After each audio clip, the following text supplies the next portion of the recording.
A very warm welcome from me, Paul Auckland. I head up distribution system operations, stakeholder government policy, various other strategic functions within Electricity North West. This is our flagship event as distribution system operator. It's wonderful to see so many of you here making time to come and share your knowledge and insights with us. If you just look out of the window or on your journey here, you'll have seen so much going on across the Northwest. Those of you that have travelled from other parts of our region that stretches all the way from Carlisle and the Scottish border, right the way down south of Manchester. Everything you see touches electricity. It's all about communities and people, really. As Electricity North West, we're a services business. Everything we do is about meeting those needs. We do have people joining us online as well, and so a massive welcome to you if you're with us online. The agenda's absolutely fabulous, I hope you agree. I think that's a measure of seeing so many of you in the room. We have a real theme about how the energy system and the transformation with green growth and a just transition is only enabled through collaboration. And so the first session is a number of very senior and influential speakers right at the heart of decision making on the energy transition from all aspects of that. We then got a short networking break when you then hear from Electricity North West. I'm thrilled that our Chief Operating Officer, Stephanie Trubshaw, is joining to speak at the start of that session, and then we'll talk you through how distribution system operation is really serving the region and working with you all as stakeholders. Into lunch and then breakout sessions where raise issues, discuss things with us, collaborate with colleagues. The net zero transition and green growth, it isn't going to happen just from one person, it's from all of us in this room working together. There is a drinks reception at the end, so if you'd like to continue networking, please stay and join us for that. These are today's speakers. The bios are accessible via the QR code, and we did start a little bit later than planned, so thanks for bearing with us. I gather there's some issues out there on the trains.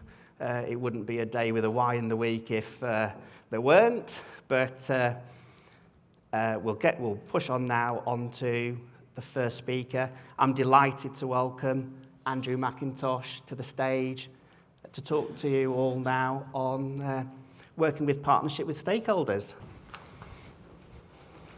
Good morning, everyone. So I'm Andrew McIntosh. I'm the Director for Sustainable Growth and Infrastructure at the Greater Manchester Combined Authority, so delighted to be here to speak to you today.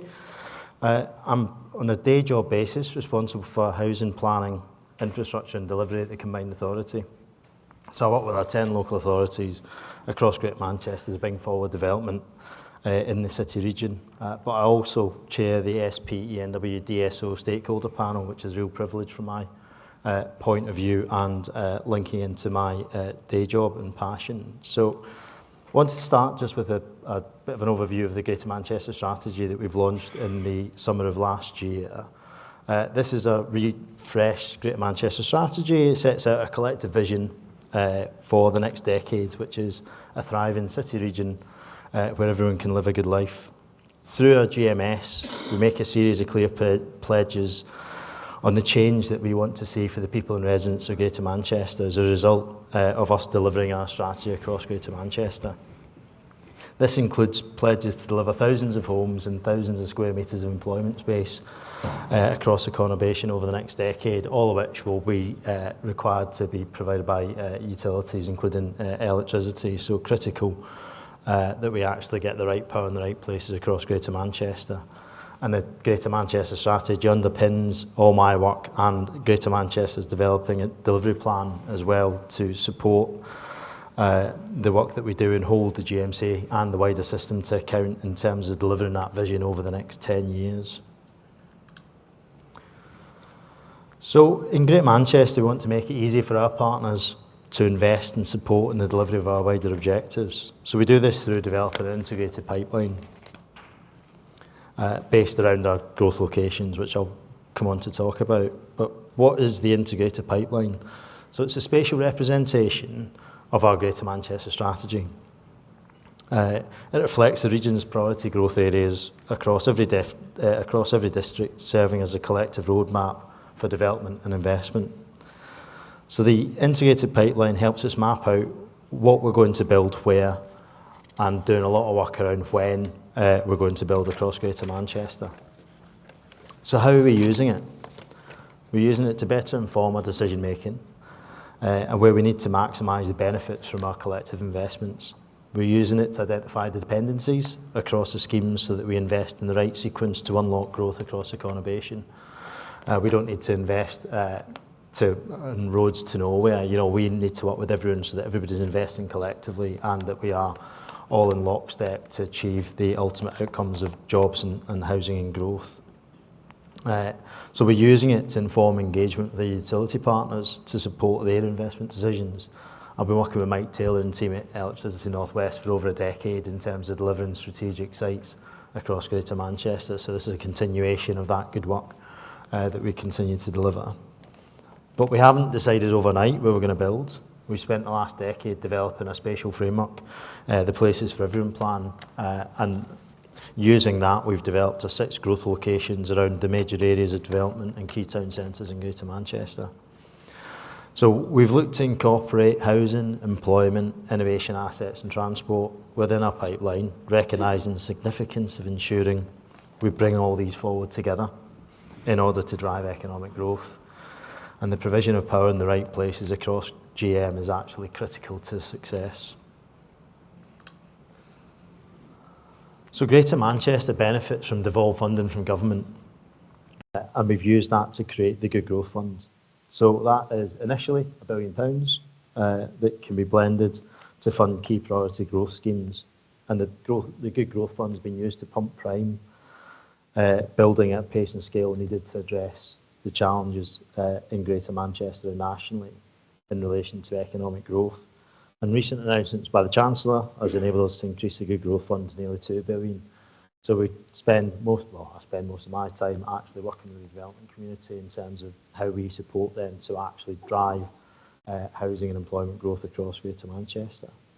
So funding will be aligned to develop and support delivery of our priority schemes within the integrated pipeline, making them investment ready for partners. The first wave of projects is actually set to deliver nearly 3,000 homes, over 22,000 jobs and 2 million square feet of employment space, with projects in every one of our 10 districts. So actually utilising the Good Growth Fund has really accelerated development and growth. And this approach seeks to provide confidence for our utility partners to invest to support that growth, knowing that the assets will be well utilised. And the need for this coordination with our utility partners is a primary driver for me taking on the role as the DSO stakeholder panel chair. So I personally want to do as much as I can to help align our ambitions and improve how we support the residents of Greater Manchester. We'll talk a bit about the stakeholder panel. So what is it? Its purpose is to oversee and guide the scope and pace of the company's transition to DSO, to provide insight and strategic guidance, share expertise and offer constructive challenge. It's a first of its kind that was proposed through the Rio ED2 business plan in response to the request from stakeholders. And it's been at the heart of SPNW's engagement structure since July 2023. The key element of the company's overall engagement strategy and represents a diverse range of stakeholder groups, local authorities, flexibility providers, community organisations, network operators and industry experts, and is comprised of up to 12 representatives from this range of relevant stakeholder categories alongside myself as chair. So the panel hopefully enables the company to work more collaboratively with its stakeholders and ensure that its DSO activities are efficient, reliable and aligned to the region's decarbonisation goals, which are clearly close to my heart as the Director at the Combined Authority. A quick slide setting out the current panel members so you can see who we all are. The panel itself meets at least 6 times a year, and we've agreed defined terms of reference to serve as a framework for our scope and objectives. And this ensures clarity and alignment between panel members, SPENW, and its stakeholders. Thankfully, the panel is attended by ENW's head of DSO and its DSO governance and compliance lead to help us navigate through the meetings, as well as inviting the specialists from ENW to support discussions that we might have. So in the first 3 years, the panel has had and continues to have a direct influence on DSO activities and publications. The panel members, like myself, don't have the knowledge, expertise or time to undertake deep technical reviews of all these documents. So we recognise that and we review the activities with an eye on delivery of wider stakeholder objectives and usability of the information that they provide to stakeholders. We invite SPENW's colleagues to provide detailed briefings in topic areas such that we have a better understanding of the objectives and the processes being put in place. We all have a keen interest in supporting ENW deliver more for the customers and really do welcome the opportunity to check and challenge the approach being adopted. The slide itself sets out a number of areas where the panels have the opportunity to provide this challenge function. So I just wanted to touch on a few of those a bit closer to my heart. So in relation to the flexibility strategy, the DSO flexibility procurement approach has evolved over the years, supported by the panel feedback. So we've been reviewing insights gained through engagement, reviewing proposals, and we've been making further suggestions to increase participation. For example, reviewing the outcomes of the 24 flexibility tender and challenging ENW on the number of bids accepted compared to the number received. And the process was reviewed as a result of this, and feedback also contributed to the team's decision to lower the bid threshold in the LV Flex from 10 kilowatts to 5 kilowatts. So this flexibility enables ENW to better use the existing assets, mitigate the need for new infrastructure reinforcement, and keeps energy bills down for the residents of Greater Manchester and North West, which from my perspective is critical to the role that ENW as a DSO should be playing in the city region. Is very welcome that we can actually push them on this and help with the cost of living crisis. ENW submitted its load-related reopener to Ofgem in January 25 that sought 202 million of additional allowances to meet the evolving needs of stakeholders and to make sure that the electricity network is fit for the future. You know, as a key stakeholder in Greater Manchester, very keen to ensure that ENW have got the financial capacity to invest in and reinforce the network. So throughout the development of the load reopener document, we scrutinised the submission and we challenged the value for money and highlighted its impact on consumer bills so that this could be considered in the round. So following this engagement, ENW took our comments on board, and then we offered a letter of support which was submitted to Ofgem alongside the submission. And this supports the development across the North West, which really is crucial for our economic future. And as a final example, the panel got the opportunity to provide feedback on ENW's social DSO strategy. We challenged the scale and ambition of its initiatives and actively contributed to the ongoing development of the strategy. For me, this directly aligns with our Greater Manchester strategy, with the residents of Greater Manchester at the heart and core of what I do think about on a day-to-day basis. So being involved in something that I'm passionately involved in from a work perspective is very meaningful, and why I sort of continue to support ENW as the chair of the panel. And it really pleases me to be able to provide that role for ENW and represent stakeholders in those discussions. So what's next? The panel will continue to guide, oversee and challenge the activities of SPENW's DSO team, its strategy, policies and deliverables. Over the next year, we'll participate in the ongoing evolution and delivery of ENW's social DSO and flexibility strategies. We're seeking an increased role in the governance and delivery of the social DSO fund that ENW set up, and will provide a greater focus on conflicts oversight, looking more broadly at strategic as well as operational conflict of interest. We'll offer support during the development of the ED3 business plan to ensure it aligns with stakeholders' objectives that ENW continue to get the necessary funding through the business planning period to match our growth ambitions across the city region and the wider North West. Our continued involvement in stakeholder engagement will seek to ensure that the voices of the diverse stakeholders of the North West are represented. So we look forward to continuing our work with ENW, providing review, challenge, oversight and guidance as we work together towards a fair and inclusive net zero carbon future. So thank you very much for listening. Hopefully not didn't drone on too much, and would like to pass over to Helen Seagrave.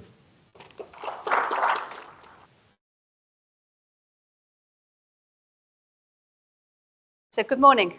I'm delighted to be here to speak to you this morning at this event. For those of you that I haven't met yet, I'm Helen Seagrave, Director of Local Energy at Great British Energy, or GBE, and today I'd like to take you through who we are, where we're heading, and how we can work together through the local power plan to expand community and local energy and deliver real benefits for people and places across the country. So firstly, a brief overview of who GBE is. We were created with a very simple founding premise that the British people should have the right to own and benefit from our natural resources. Historically, far too much of our energy infrastructure and economic value has been offshored, depriving communities of benefit and shifting prosperity elsewhere. So GBE's purpose is to reverse this trend and to ensure our natural resources are harnessed for the common good as we transition from oil and gas to a more diverse, clean and sustainable energy ecosystem. So we as a company are here to accelerate the deployment of clean energy in a way that doesn't just cut emissions, but creates jobs, rebuilds industrial capacity and brings down bills. So our strategic plan, which we published in December, is very clear. The energy transition isn't just about climate change, it's the great economic opportunity of a lifetime, capable of creating new industries and lowering costs for households. And crucially, whilst we're a publicly owned company, we're operationally independent, giving us the freedom to act commercially and strategically in a way that we might not be able to if we sat completely within government.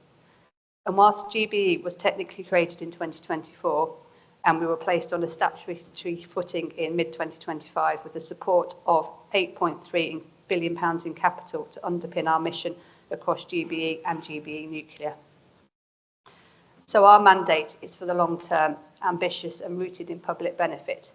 Like I said, we were established by an Act of Parliament last May and we published our first company strategy in December. So we're very much in our setup phase, but we want to talk to everybody about how we can work together in partnership. As you can see on the side, we've set out the scale of our ambition. GBE's strategic plan outlines one of the most significant expansions in clean energy in recent UK history, and our KPIs are by 2030, we aim to deliver at least 15 gigawatts of new clean generation and storage, which is enough to power nearly 10 million homes. £15 billion of mobilised private finance through long-term investment partnerships, support for over 1,000 local and community energy projects across the country, and more than 10,000 jobs, including in regions historically dependent on oil and gas. And crucially, we're creating an income-generating public portfolio where returns from those clean energy projects are reinvested into new opportunities for UK communities. This is public ownership working as it should, delivering real value back into the communities who generate it. Our plan sets out three core investment priorities that guide everything we do. Firstly, onshore energy, unlocking the energy potential of UK land and strengthening grid resilience across the country. Secondly, offshore energy, accelerating UK's global leadership in floating and deep water offshore wind, supporting long-term sector growth. And thirdly, GBE local, ensuring communities and public services directly benefit from the clean energy infrastructure in their area through ownership, lower bills and local value creation. Together, these three strands form a balanced system-wide approach to UK energy, local, onshore and offshore working together in harmony. It's all underpinned by our energy engineered in the UK supply chain work. It's another cornerstone of our strategy and is £1 billion investment. This initiative is designed to strengthen Britain's industrial foundation, rebuilding supply chains, boosting manufacturing and supporting high-quality jobs across the country. And it's supported by the £3 million supply chain fund, which is already launched. It's about ensuring that when we talk about clean energy, we're not just talking about importing turbines or panels, We're talking about designing, assembling, manufacturing and innovating right here in the UK, capturing the real value for our communities. But now let's talk about the part of the strategy that I'm responsible for, and I think probably speaks mostly to what people in this room are interested in, the local power plan. This was published last month, and it's a shared commitment between GBE and government to support the growth of community and local energy across the UK. It's GBE's long-term commitment to making local and community energy a mainstream part of how the UK produces, owns and benefits from clean power. And the vision is simple. By 2030, every community in the UK should have the opportunity to benefit from and own a local energy project. So the local power plan aims to support over 1,000 local and community energy projects, help organisations develop scalable, sustainable business models, act as a sector leader and strategic investor, and equip new communities to enter the energy space for the first time. This is about turning community energy from something nice to have into something normal, something that every town, village, estate and neighbourhood can participate in. And as you know, I've listened to the sector for years and the barriers have been consistent. Finance, capacity, complexity and uncertainty. So our offer tackles those barriers head on. We want to offer direct funding to help early stage projects overcome risks and become investment ready. Capacity building, including toolkits, templates and practical support so organisations can grow their skills and confidence, and those that are completely new to community energy can use GBE as a one-stop shop for guidance and advice. And long-term market development, supporting new business models, exploring aggregation and creating the conditions for sustained investment. So we've dedicated up to £1 billion for local and community energy over the current spending review period, which is the largest investment of its kind in British history. In England, we've already started our partnership approach. We've signed 10 partnership agreements and memorandums of understandings with mayoral combined authorities, including GMCA, and we're going to expand this through 2026. Likewise, we're working with the devolved nations and directly engaging with those governments to ensure that this work is delivered evenly and geographically dispersed across the UK. This summer, we're aiming to launch more details of our products and services, which will be a clear, intuitive suite of funding and support products designed to help turn local ambitions into real projects. One of the concepts I'd like to talk a little bit about today is our idea for a local energy platform, which is to help take a step change in the pace of delivery for local energy projects.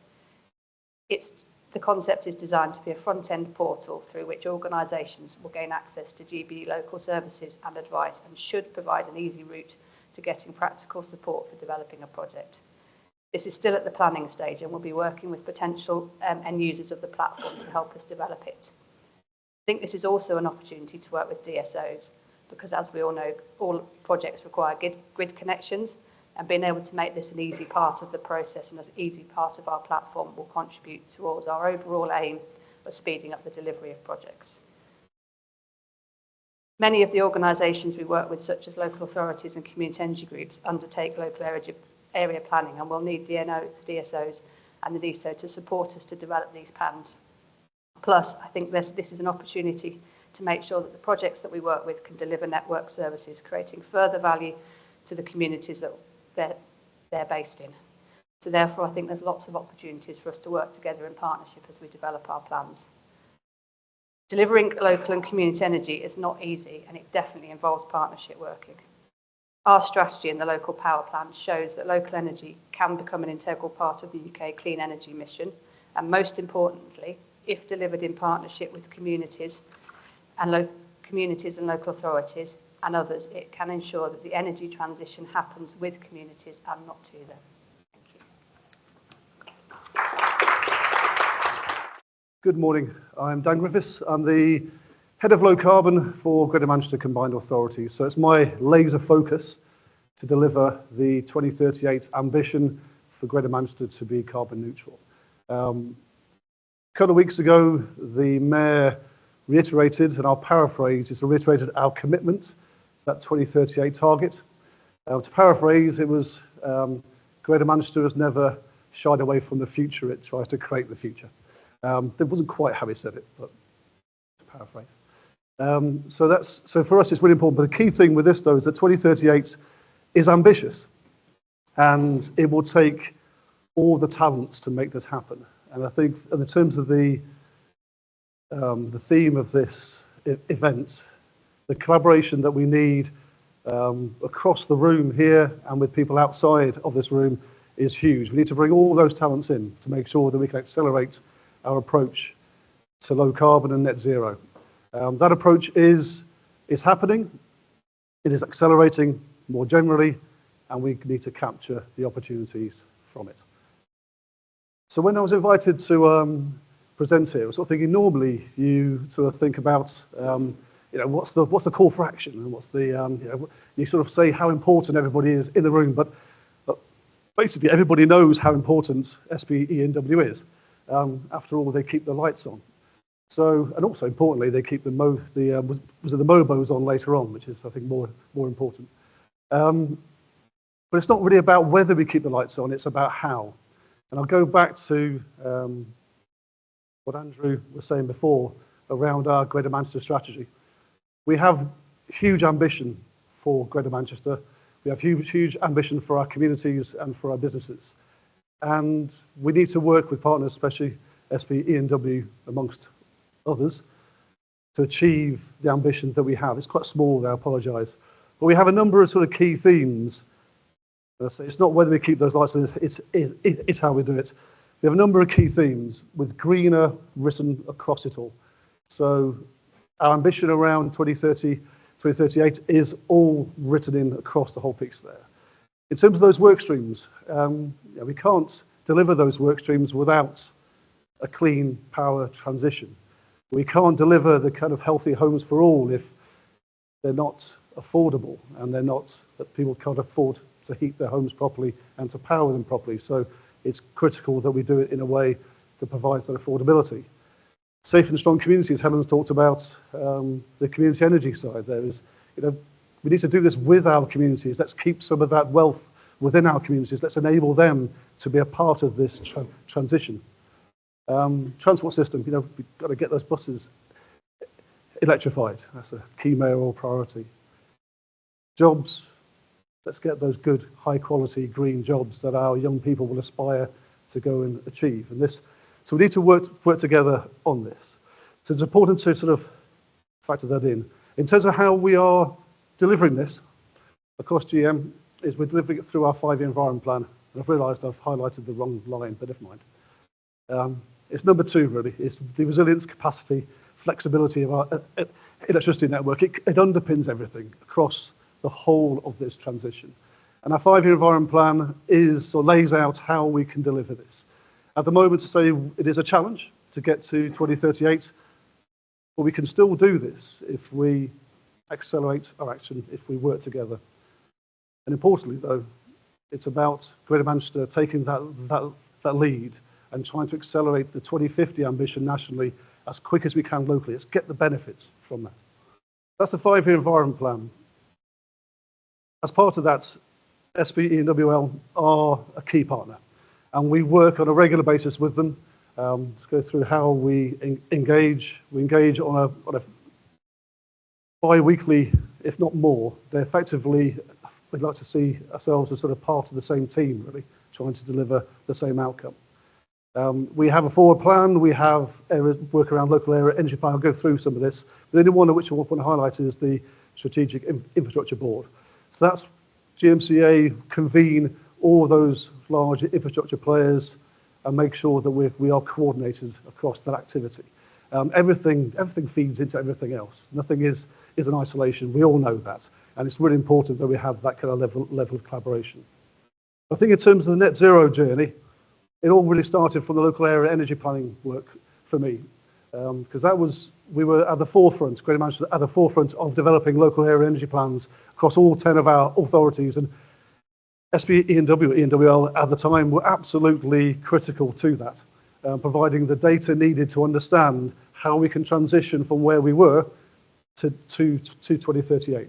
And it highlighted the kind of level of investment required, and we have calculated around £64 billion worth of investment needed to deliver the energy transition across Greater Manchester. So there's a huge amount of funding there. But not all of that is going to be public sector, hopefully. I'm sure the Exchequer will not appreciate that cheque coming that way or that invoice. It's about levering in other activities, aligning that in, making sure that it's clear, that we have a consistent messages that we have, that we can build the confidence to bring that investment in. And we're doing a lot of work around that. So, mentioned those bi-weekly meetings. So we cover a wide range of topics. We have a regular tracker. Let's make sure everything is covered. So gets down to the granular detail, which is what you need for these kind of relationships to work. It's that grease that makes those relationships work.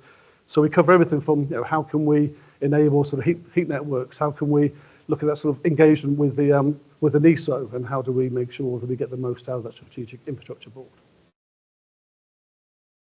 So we do a lot of work around consultations. So on behalf of the 10 Greater Manchester authorities and the businesses and communities of Greater Manchester, we'll try and feed into those wider consultations from government and elsewhere. So we use our intelligence that we have, and we bring that intelligence from SB, ENWL to bear to benefit those communities. We also run stakeholder events. Let's try and make sure that we have one voice on this agenda. Let's make sure that we are consistent, and that's what we do on a regular basis. Going forward, we need that continued collaboration. And Andrew's mentioned before around the integrated pipeline and the good growth agenda. That is absolutely underpins everything that we do. But we also need to further our approach to local area energy planning. The net zero transition, or the energy transition, is only going to accelerate. And that's going to end up with strain and with trade-offs. So we need to make sure that we have the planning in place to understand what they are, and to make sure that we can manage those properly and get it managed at the right time and the right scale. We also need to focus on how we engage with the DSO. It's an important body coming forward, which we'll hear about in a moment, and feed in the priorities from Greater Manchester with our colleagues. And the final one is around that sort of opportunities for the flexibility, etc. I think that's an area that we really are keen to expand on. We've done a lot of work around renewable energy generation, etc., their energy efficiency, but it's the flexibility, I think, can actually unlock a lot of the benefit. So I'll give you a bit of an idea of where we are, and I'll pass you on to Melanie Taylor from the DSO.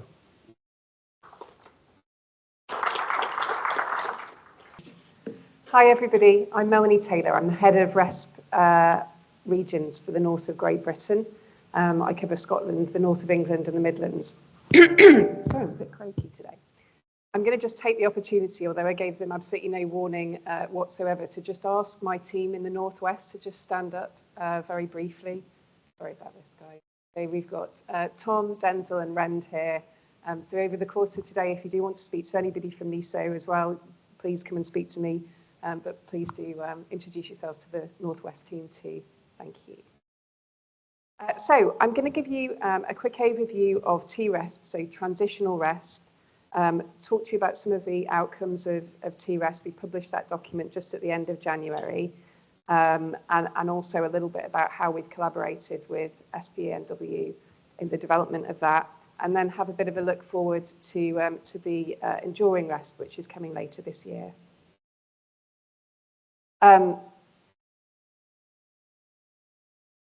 So just taking a step back as to why DSO was asked to do the transitional RESP. The phrase that Ofgem use regularly, which I think is really important, is it's there to be strategically direction setting. So what DSO doesn't do, and what RESP doesn't do, is the sort of detailed asset planning that network operators like SBNW do. They know their asset the best. They do the work through the business planning process to understand where investment is really needed on the network and what sort of investment that is, whether it's flexibility, whether it's reinforcement. What DSO, how DSO is supporting that process is at that strategic direction setting level to really set out where are we all heading jointly in the future on this journey to net zero. As we move into enduring RESP, that will be a properly whole systems view. The The issue is that we've got a business planning process coming up straight away, right, for electricity networks. So from Ofgem's point of view, they just set up this great new capability in NESO. They wanted to use it while they're in the process of doing ED3. So transitional RESP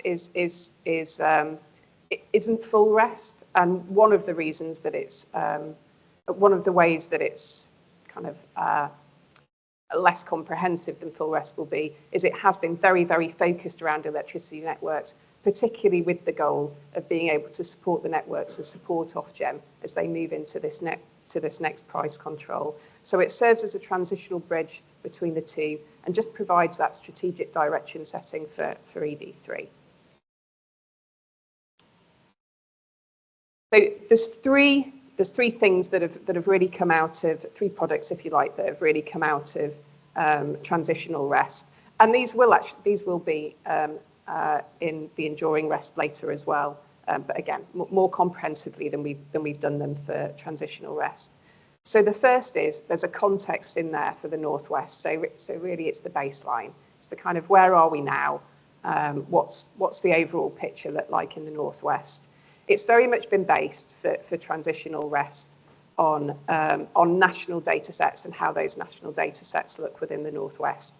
The ambition is for full RESP, that will be a much more bottom-up process. So we know there's all sorts of, I mean, the wealth of data alone that's in this room about the ambitions within the Northwest, the project pipeline within the Northwest, all of that bottom-up data when it comes to full RESP. But for the transitional RESP, if you go onto our website, you'll be able to go, it's a really lovely data platform for all this stuff. You'll be able to see that, what the baseline that we've used in terms of those national data sets is for the Northwest. The next is pathways and CPAs, which means consistent planning assumptions. So this is across a number of building blocks, across both demand and supply. What is the future looking like up until 2050? I'll talk you through what those look like a little bit in a moment. And then the final one, which many of you may have contributed to, and thank you if you did, because we had a fantastic response from the Northwest, was strategic energy need. So this is looking more at specific geographic areas and saying, where is there a real strategic need on the network?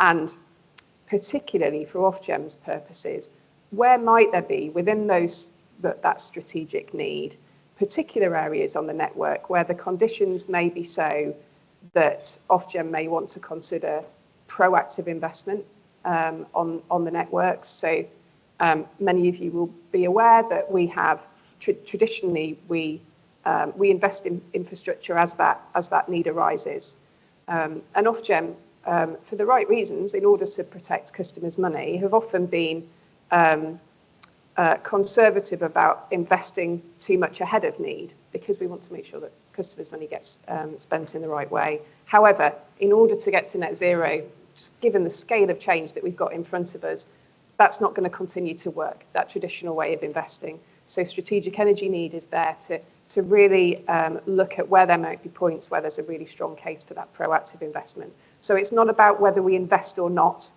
it's about when we invest, proactively or as we're absolutely sure we need it.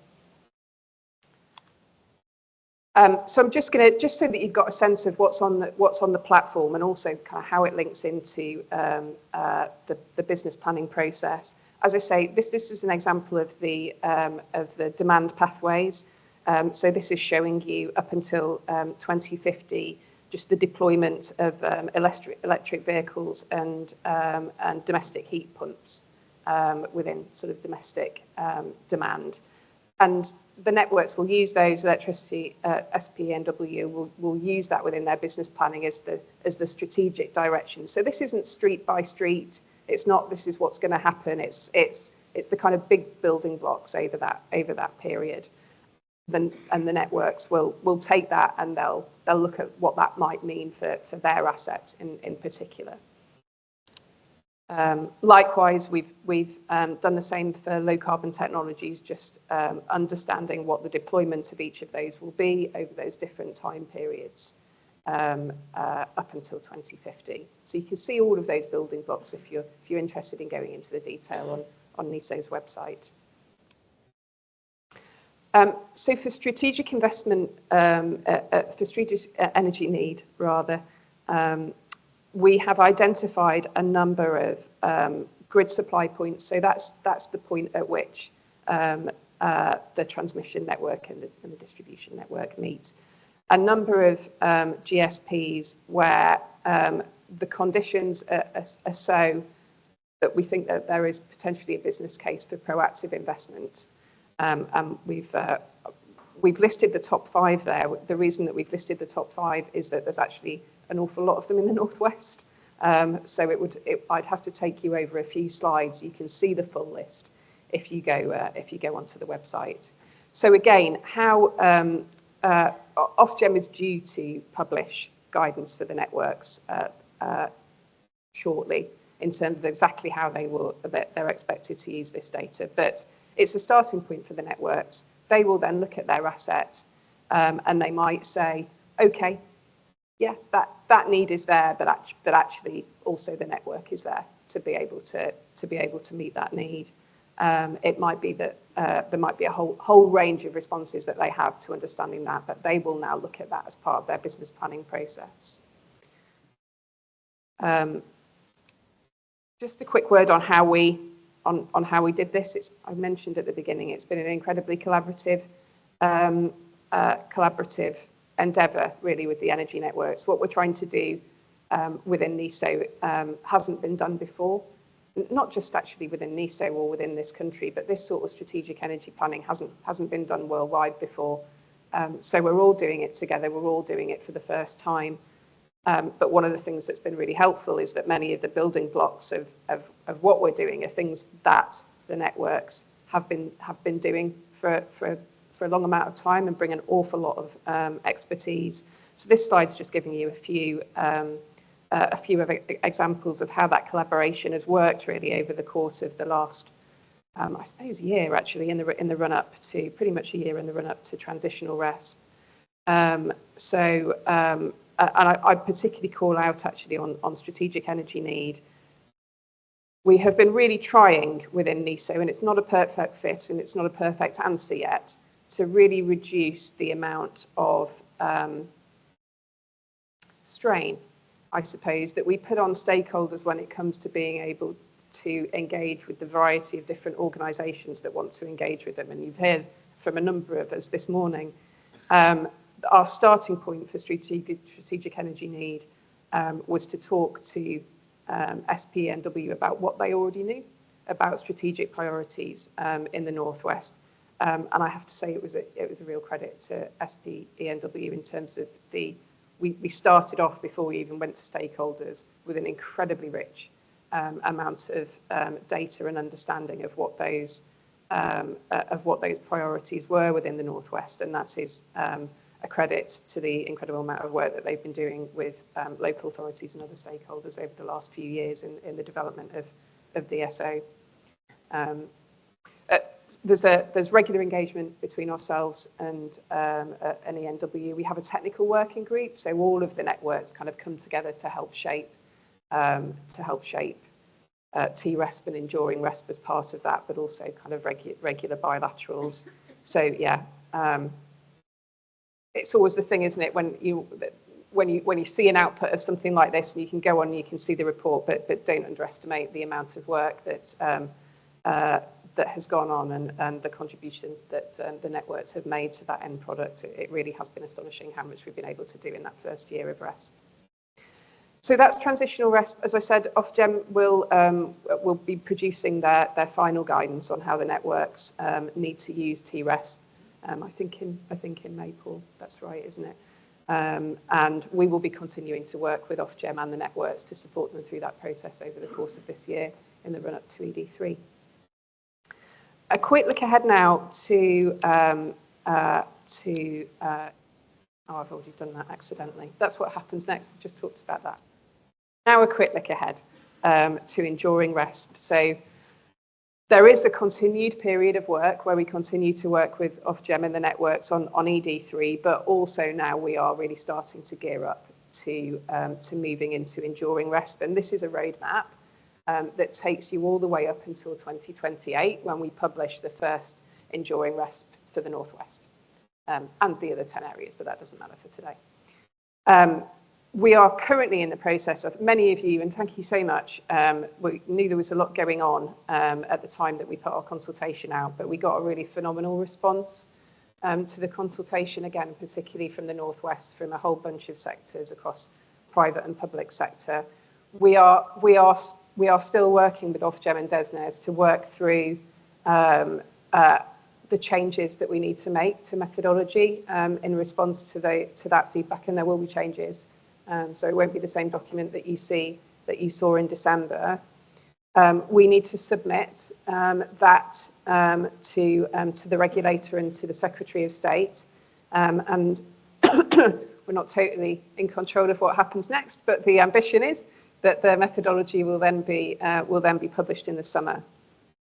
The next big milestone is that we will be setting up the strategic board for the Northwest in the autumn, and the working groups that support that. And that strategic board has a really key role in steering the RESP and ultimately deciding whether the RESP meets the needs of the Northwest at the end of that process through an approval.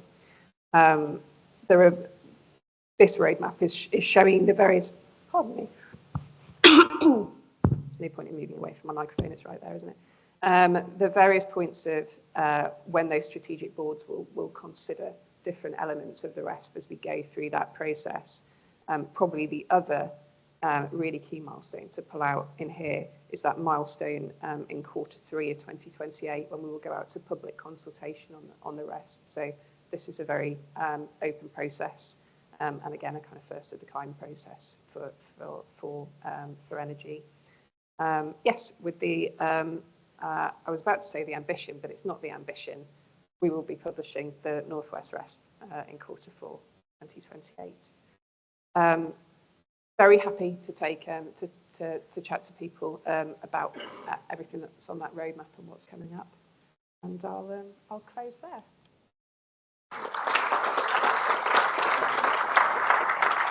Some great presentations, really. We've covered loads of different aspects of net zero and green growth. You've probably seen on your tables there are QR codes for submitting questions. So if you do have questions, just use the QR code on the table to pass them through. And I'm your host for this Q&A session.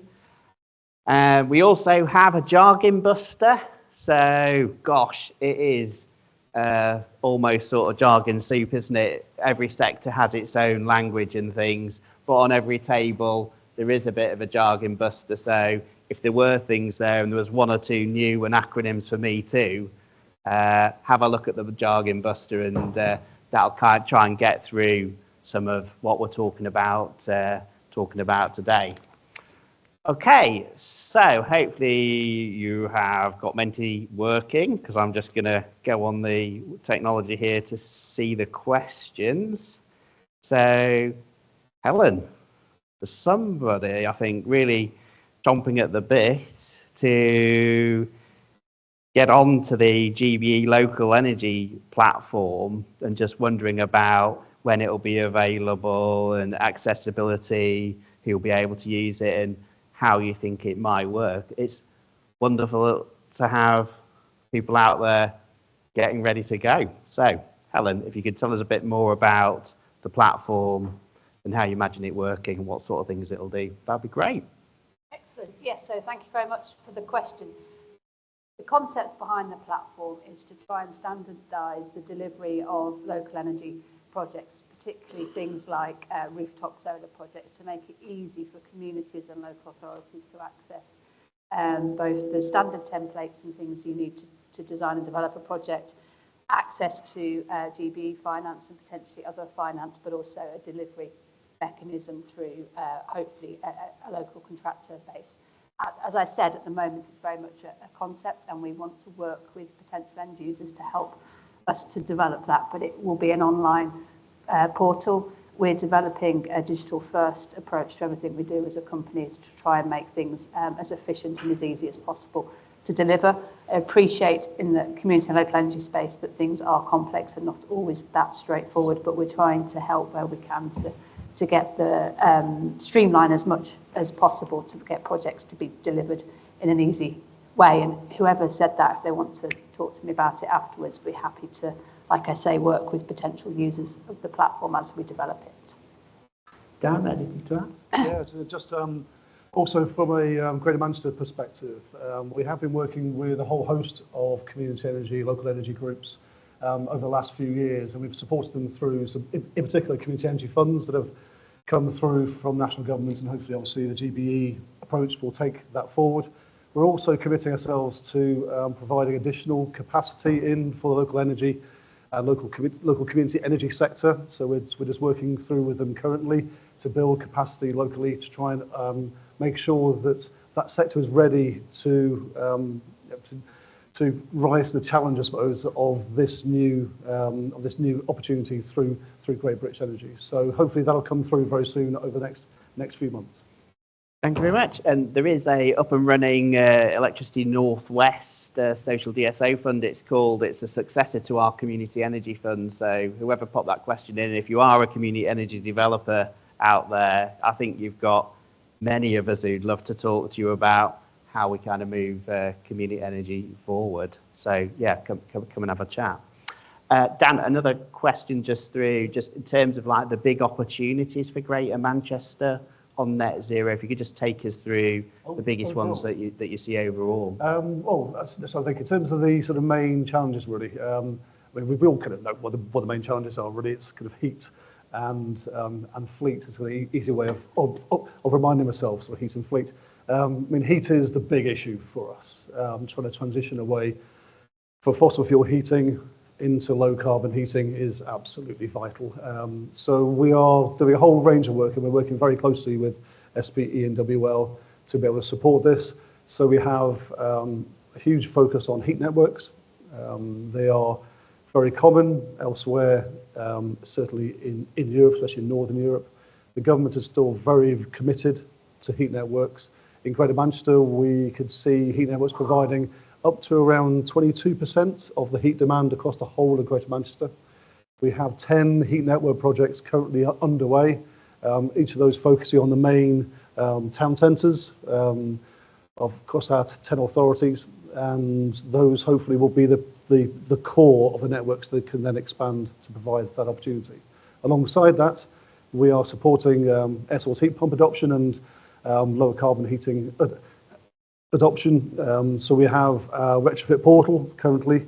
Retrofit portal is anybody within Greater Manchester can go onto there. They can find out about their home. They can get some ideas around what they can do to improve their home. And we're going to increasingly signpost offers, whether that be air source heat pump offers, etc., solar offers, also finance offers as they start to emerge will go through that portal. So I recommend anybody who lives in Greater Manchester to please go onto that, test it out.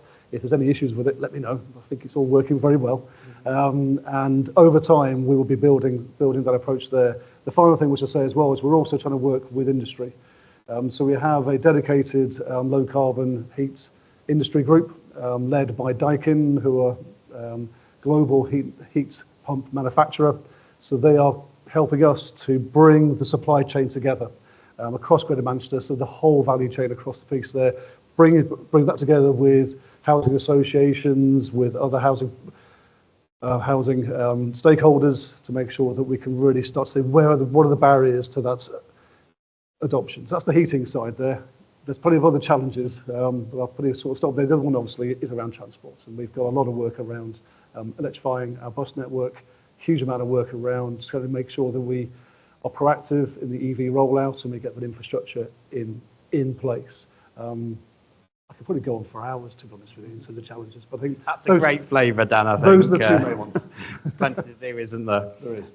Melanie, if we just come to you now, and how have you found the engagement in the Northwest? Obviously, as NESO, you're doing RESPs across the whole of the country. So just ask what's working really well in the Northwest, what's worked elsewhere that we could bring to the Northwest to learn from, just on that engagement point. I guess I pointed to when I was talking there, that it's been really helpful to be able to take advantage, I suppose, of the fact that there has been an awful lot of engagement already between the networks and stakeholders. So we've been able to kind of really, I think, move at pace as a result of that. I think also, you know, in the Northwest, there's some really well-established existing, you know, even outside of that relationship with the network, there's some really well-established governance. There's some really well-established partnership working right across the Northwest. So again, I mean, we've set up a team in the Northwest, but it's, you know, it's a relatively small team. They are very, very keen to kind of work with where there is that existing governance and existing engagement. A lot of what we've done when we think about the kind of reach out that we've done this year has been things like this. It's being at other people's events, it's being in other people's workshops, it's being invited to kind of other people's boards. And I think that has been the nature of partnership working in the Northwest, which is already strong, makes that potentially a bit easier here than it is in some of our other regions, which isn't which isn't a criticism of our other regions, but more just that sometimes the geographies aren't quite as natural. They're just that there isn't that kind of that longer term partnership working. So I think that's been very helpful in the Northwest.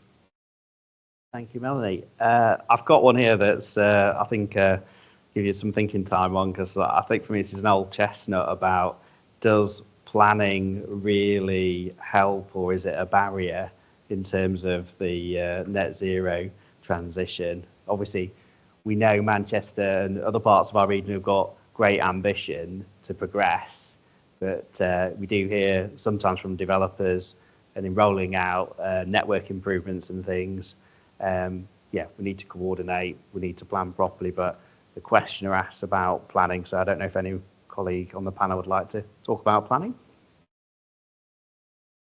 Do you mean planning in the broadest sense, Paul, or local authority planning? You can go in the broadest sense, Melanie, Yeah. I think, Well, from your perspective, and we'll come to local planning in a May. Yeah, I think, I mean, I guess I'm kind of biased, given that my job is to do planning. But the reality is that, you know, good planning should provide more investor certainty. But what it doesn't do, and I think sometimes where the expectations, one of the questions that I sometimes get asked at events like this is, you know, what should, you know, local authorities or investors do while they're waiting for a RESP? And the answer is, well, they just shouldn't wait. So, and I think sometimes there's a really big expectation on plans, but we don't have to wait for plans to do really great delivery. They don't need to slow things down, but when they're there, they can help. So I don't think it's an either or. That's a great segue, isn't it, I think, on how we make planning work for us. Yeah, I actually started out being trained as a planner, so I always think planning is a real force for good. It is a process for which we can balance the different demands, and there are many different demands here. I think the key thing for the net zero perspective is that our asks to the planning system will have increasingly emerged over time, and I think the planning system is starting to respond to them and is starting to understand where it can be flexible, where it can provide that ease a route through. So for ourselves, through our Places for Everyone strategic plan, which covers 9 of the 10 authorities, we have very strong net zero policies in place. We are starting to see the emergence of strong guidance, of some help for local planning authorities to make sure they can interpret that guidance well. So I'd say that we need to kind of, it isn't a sort of zero sum where, you know, planning is a barrier. I think it's a journey for us all here, and we have to respect the fact that planning has a job to do as well. But we also have a job to make sure that we can translate what our ambition is into that system. And I'm sure planning will respond very positively if we can do that. Yeah, and energy system planning will be covering how we forecast and plan the development of our network in one of the sessions just after the break. Of course, there's a balance, isn't there, between planning which is there to actually get the best plans, isn't it, for all the communities that we serve. It's about preserving the legitimacy, getting the right balances in progress in the right way, so that the right things are done at the right cost at the right time. So getting plans in place and all the collaboration that we're doing in our region with our stakeholders to understand what's needed, I think helps with planning, because we're taking forward the right things that people understand, hopefully, about all the benefits that they're going to accrue to them. So I think that's a massive help in change management and working with planning. It can really be a force for good. It needs to make sure the right things happen, not just things happen. Okay, so I'm going to go back to my technology here for questions. There's a specific question on can we comment on how GMCA are making the energy transition work for vulnerable and fuel poor customers. Really hot topic at the moment, something we're passionate about as a social DSO as well, but I think that's probably one to you, Dan, and then if anyone else would like to comment. Yes, absolutely. It's absolutely fundamental for us to try and tackle some of the fuel poverty issues that we have and to support our most vulnerable communities. We run a number of, in particular, retrofit schemes. Those schemes are invariably focused on those communities and supporting those communities there. So we have a significant amount of funds, and those funds have been devolved to us, so we have a lot of flexibility, which is great. So we can actually target where we think, where we know where the real benefits is going to be, and we can amplify those benefits for those communities. So we're working a lot with our social landlords. I think we've delivered way over 100 million or so of funding for social landlords to upgrade social homes. That's been absolutely transformative in those localities. We've had a really good approach to eco. I know there's been a lot of discussion around eco nationally, where there have been some issues, but we've run our own sort of local authority flex scheme, where we've had contractors in place that we've managed carefully and made sure that the quality is very high and had very few issues with that.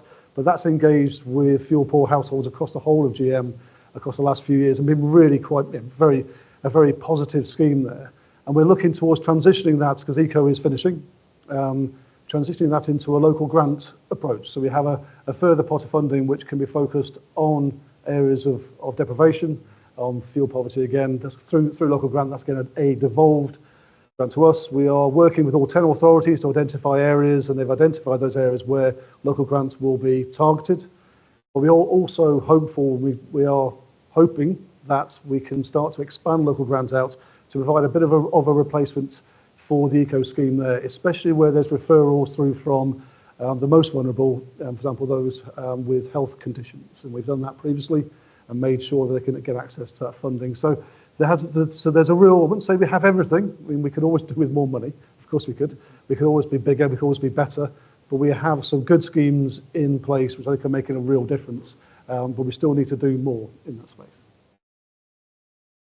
Yep, go for it, Helen. All I was going to say is that delivering a just transition, so making sure that there's job opportunities across the UK and also within Greater Manchester, and that what we do helps households and reduces customer bills is a key part of our strategy. And we're developing our company social value framework and responsible business framework to make sure that those principles are embedded, and those principles are embedded in our decision making. And it's a key outcome of the local power plan is to make sure that we get the opportunities and the advantages of local energy into all communities of the UK, and make sure that what we're doing is we're reaching out and bringing on board communities that haven't had those advantages before to support those customers that are most likely to benefit the most from what we're doing. And Helen, if you stay with me here, because actually there's a couple of questions about the process in terms of grant funding for community energy, a bit about how that process can be streamlined given the ambition in our region and the active interest in actually taking projects forward. It seems a really popular fund and set of proposals. So if you could just share some thoughts on how that's going to be taken forward, how you think you might sift out the projects to go with first and do some prioritisation. Is there any risk of any white elephants being created, and how we guard against that? So we're currently creating our delivery models for the grant funds that we're looking at and how we're going to work with communities. But the principles that we've set out to do that are that we don't want to make the landscape or make it more difficult for communities to understand where to get support from. So, for example, in the devolved governments, we're looking to work through existing organisations. So there's one entry point into the sort of the combined support system that we're creating alongside that support that already exists. So we're keen to do the same thing in England as well and make sure that it's easy for communities to understand where support can be found. As part of that delivery model, we'll have project criteria and project assessment to try and make sure that we're targeting support into those projects that can deliver the greatest impact and are in those locations where they're really needed. I think I know the answer, but just a quick follow on. Someone's asked about Community Energy England. We're members. I think they're part of this transition, but is that simply the answer? Community Energy England are involved? Yes, we speak to them regularly and we're working with all of the membership bodies across the UK. Thanks. And over to you, Dan. Yeah, I just want to add that in the delivery of our 5-year environment plan, we have a mission-based approach. So we have a wide range of stakeholder groupings focusing on all the issues that we need to deal with. Certainly, community energy is one of the areas that we are very keen to build on. So if anybody is in the room who's interested in being involved in that activity and help us to shape how we can deliver and help and support that sector locally, working with stakeholders, then please do get in touch. Lovely. And Melanie, just coming to you, there's a couple of people have asked about the role of flexibility services in the transition and how they feature in RESP. It takes me back a little bit, sort of maybe 12, 18 months ago, it was a hot topic within the sector, the role of flexibility versus build. So just some thoughts from the NESO on how flexibility features, and perhaps we'll add an E&W perspective on that as well, because I think we're key to it too. Yeah, well, I might provide the perfect segue to what you were about to say, Paul, because what we haven't done is say we agree that there is a mix of flexibility and reinforcement that's needed in order to be able to make the really significant transition that the networks need to make to meet CP 2030 and beyond.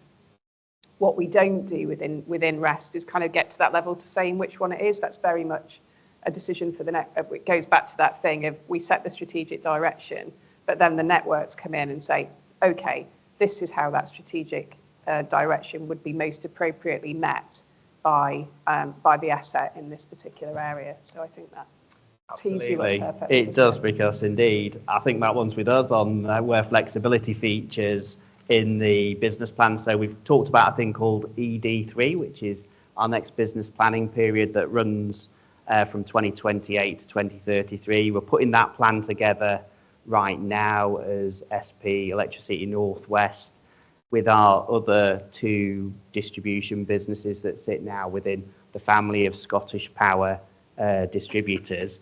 When we go through that business plan, as we're building up, we look at all the different needs across the whole of the Northwest. We talk to all our stakeholders. We've collaborated very closely with the NESO in identifying what all the different needs are. It's then us that goes through and looks at all the different solutions. So obviously where there's capacity already, that's brilliant. Those projects with those needs will be able to connect easily when they're ready. If we see that there's a future need through all of the forecasting that we do, we then start to develop the network plans so that the capacity will be there when all of you and the communities we serve need it. Capacity doesn't just come from building assets. That has been a concern historically. Well, network companies go out and build things. One of the big purposes of distribution system operation, my team and our activities, is to drive for non-network solutions, and obviously that includes flexibility. So for us, flexibility still has a massive role to play particularly in connecting people quickly, because markets and attracting flexibility services can be done far faster than building reinforcement for the network. So there's a big opportunity for flexibility in terms of accelerating connections.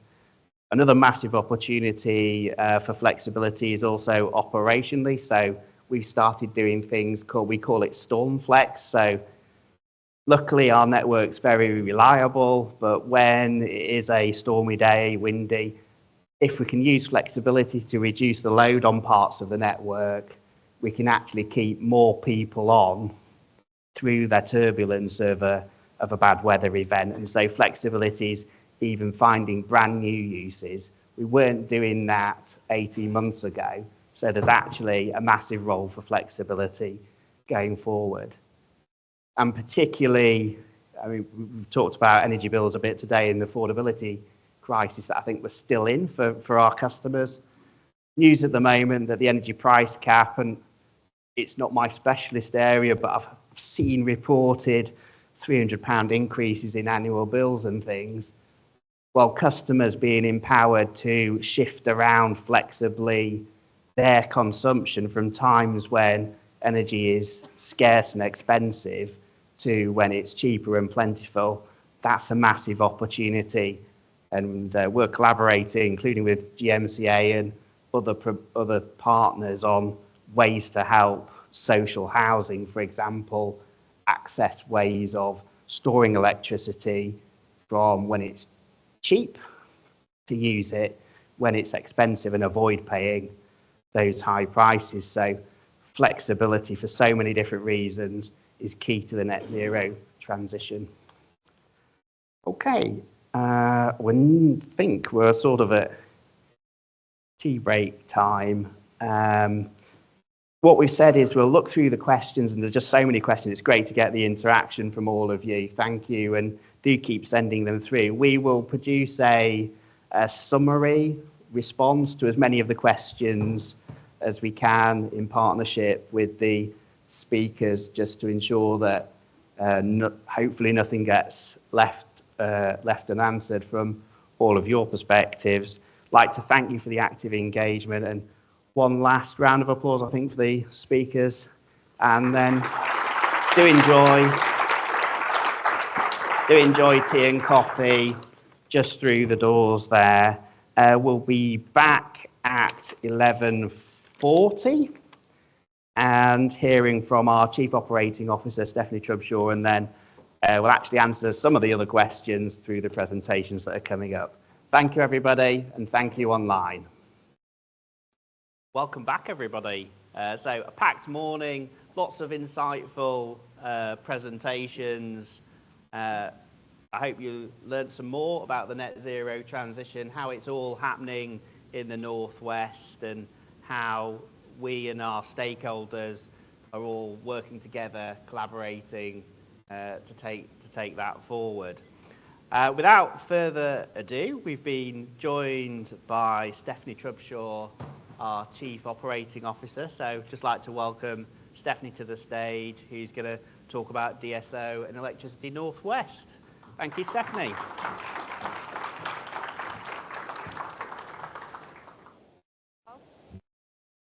Okay, still good morning. So good morning, everybody. Really proud to be here today. I've now been in post for 10 months, so and now obviously heavily involved with DSO, which is great. And my old world of separation and customer and connections, a bit more light touch, but now fully immersed in the DSO world. So I think most of you know all about us, but obviously in the last 12 months there's been quite a bit of change, because we're now part of the Scottish Power Group and SPEN Energy Networks. And what's really great about that for us is it's now that we have the service to over 12 million customers. So it just continues to focus on, for us, our social values, our focus on customers, ensuring we have a safe, resilient network, but also where we keep our customers safe in their homes. It's all about reliability, ensuring that the future of the network is there to serve the customers of our regions and continue to develop for the future. So for us, with that size now, it's a role that puts us at the heart of the UK Clean Power Green Growth ambition, and we want to ensure that we do everything we can to support the country and our regions. So many of you over the years have probably seen this because it's something that in the electricity industry we're all still trying to get used to. We've had it for so long, power just flowing one way. It was lovely. That's the way everything happened. Electricity just went in one way. Now we have all this change. And for us, it's all about the fact that we generate, we store, everything's transported, but how do we bring that together as a whole system? How do we really maximise, as a network, the capacity to serve everybody? And this is what it looks like now, all of this. But imagine what in 15, 20 years that could look like. Things that we've probably not even thought about yet in our engineering worlds. It's going to be constantly changing and constantly growing. But it is a challenge. And it is a challenge when you've got networks that have got parts that are 100 years old. What we really want to talk about, though, is the distribution system operation. So for us, this is all about our sustainable energy future. What this means to us is the environment's so different that we work in, we have to be more strategic and look. And I think for years the industry has had great improvements in network. We've been very strong in the innovation. But you're dealing with what you know, and we now need to look so much further into the future. We need to be ready for what's going to be coming. And I think that when we see everything that's happening, we've experienced lots, we've seen connections reform, and we've been working really well across the industry to tackle some of this. But most people, if we're honest, would say as an industry we were a bit too slow to notice the problems and to be ready for the change. We can't let that be the future of our industry. So for us, what does it all mean to us from a DSO, and what are they doing to change, especially SP Electricity North West and our regulated business, and how we all come together to support our customers? First thing is connections. Everybody loves connections. It never causes any of you any trouble whatsoever. But ultimately, for us, we need to make this more accessible. We need to get it quicker, faster, easier. That is the drive, and we all want the same thing. And if it was that easy, I had a question yesterday actually from one of our colleagues saying, if I could click my fingers, what would you have? And I was like, a network that was ready for everything to happen to it would be great. That would be my one wish in life. But for us at the moment, it's now, let's focus on what difference we can make in connections, thinking about that, and looking at longer term network development. Let's be ready before the customer wants to connect. That's where we need to get to. When we think about our network operations, so much technology is now on our networks. We've got so much data, but it's using that data, aggregating it to really learn, to understand how do we make the most out of the network we have. You know, we've got capacity all over the country, all over the Northwest. How do we use that to speed up everything, whether it's connections, or actually how do we get behaviours to work with it? And that network operation is fundamental with that data. Our market developments, you know, yesterday I was with Mike and members from GMCA.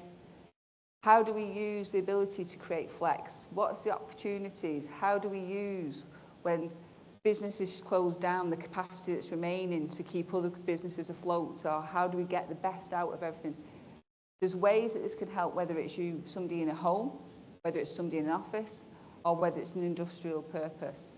And we need to make sure, and what I've seen from the team is how they've grown that this year, making a market that is easier for people to join, simpler, because people sit and they go, oh, come and get some flex, and everybody's going, what does that mean? You know, the terminology in this space, unless you're a specialist, can be very scary, and we need to make it more open to everybody. And I think for us, everything that underpins this is what we do with our customers, what we do with our communities and stakeholders. So from whether it's helping fuel poverty customers in the take charge, how do you help people access this? How do you help ensure that people are participating in the ability to keep their bills down? But at the same time, sometimes it's just you need somebody to help explain through the mire of information what's the easiest route to help me understand. How do I get an EV? What does it do for me? What are the potential costs? And I think when you look at things like Smart Street Rural for us, it's something that I'm extremely proud of, the whole Smart Street and moving it out into the rural position. This is really tangible innovation that does not impact a customer's life, but can start to tackle and support in the cost of living risks. The customer, unfortunately, may not see the benefit because everything else is going up at the same time, so they kind of level off, but at least we're stopping adding to the problem. And that's what's really important about, if a customer doesn't see anything and they don't feel anything, but you're protecting them and helping them, that's a great service. We always used to say, people worry about customer service in a DNO world. The best version of customer service used to be, they don't know who you are. If you've never had to ring me because you've never had a power cut, great. But it is important that what we do is use the network to remove that disruption to customers' lives. Our social DSO fund is something we're really proud of, and bringing together that customer culture into DSO, bringing communities together, supporting and helping each other so that they derive their own benefits. So some of the things that the team have done really well that we just want to share. We've seen a reduction in the reinforcement that we've been carrying out through the years, reducing the cost. Because we're learning, we're taking the feedback, we're coordinating, and we're looking at different ways to develop the network. We're looking at everything through social values and societal benefits. So if we're going to spend money, can we really sit and believe and feel comfortable that we're doing the right thing with our customers' money? That should always be a challenge to us, and we should always be challenging each other. So having social values to ensure that we spend money that is resulting in wider societal benefits, and that could be anything from supporting unemployment in the region by upskilling apprentices, bringing new people in, to helping the NHS have less costs charged to them. There's a range of things, but it's a very important measure for us. I also think that from our perspective, the first A&M customer being connected, bringing their connection forward, their ability to move forward without waiting by 5 years is something that was a great success this year. And the fact that it's actually been activated on quite a few times and the customer's not experiencing any problems or challenges is testament to why A&M is something successful for the future. And you can all read slides, so I'm not going to go through all of the boxes, but you can see that ultimately this is focused around how do we improve for the communities, how do we deliver for single one-off customers because some of it's tailored, but ultimately how do we together ensure our network is continuing to develop and being ready and helping customers achieve the future they want, which is also all about clean power.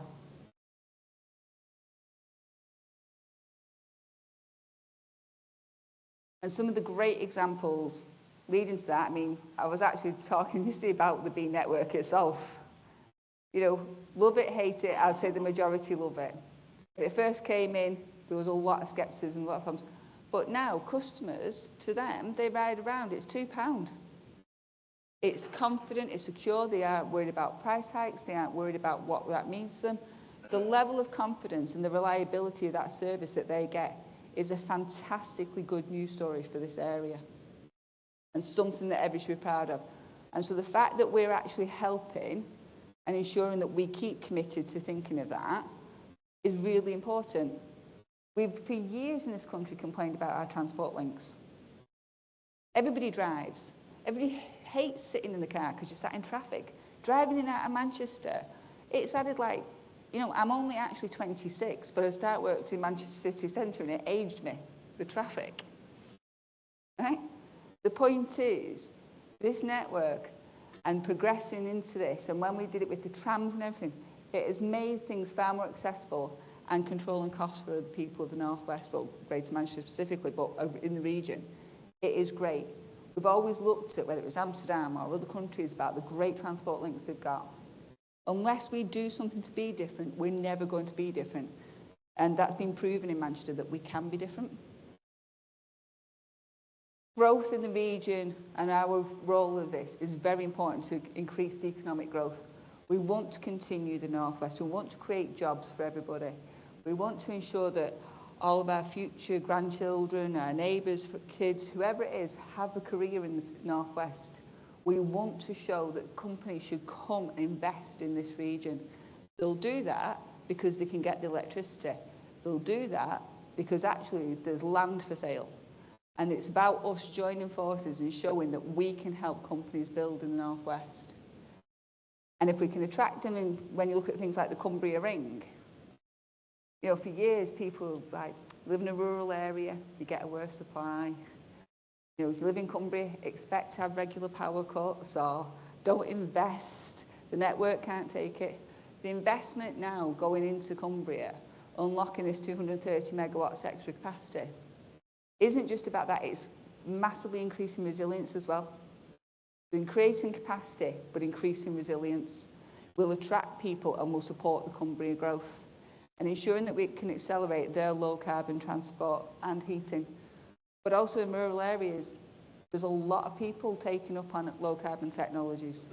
They want to protect their environment. That's why we live in rural areas. So ensuring that the network's fit for purpose is really important. And these are just a few examples of where the DSO have been working together with our stakeholders and our communities to do the right thing. So lastly for me, really, one of the big things for us is ED3, our regulatory price review. We're in the middle of it now. We'll probably be getting lots of feedback from you all about what's important. We'll be coming and asking you for your support or challenge if it helps us get better. And for us, we're planning now and we're working together with our partners in Spain to ensure we have a long-term decarbonisation plan. How do we ensure that we're investing in the right areas at the right place? And many people will say, here's a list of 1,000 things to do. We really need to know what are the 100 that we actually need to do, and working with the DSO and the rest brings that together about what's realistic. We've seen it in connections reform. We've seen the amount of people with great ideas wanting to develop but not progressing and blocking other work. And that connections queue issue is something we need to address and think about when we work with the rest and what we're looking at as plans. What are the things we're actually going to do? Not what's the great ideas, what are the things that are really tangible that can be constructed and that we can all get behind and deliver that will make a difference to the region. Carrying on facilitating, obviously, the connections as we've discussed and talking on connections reform.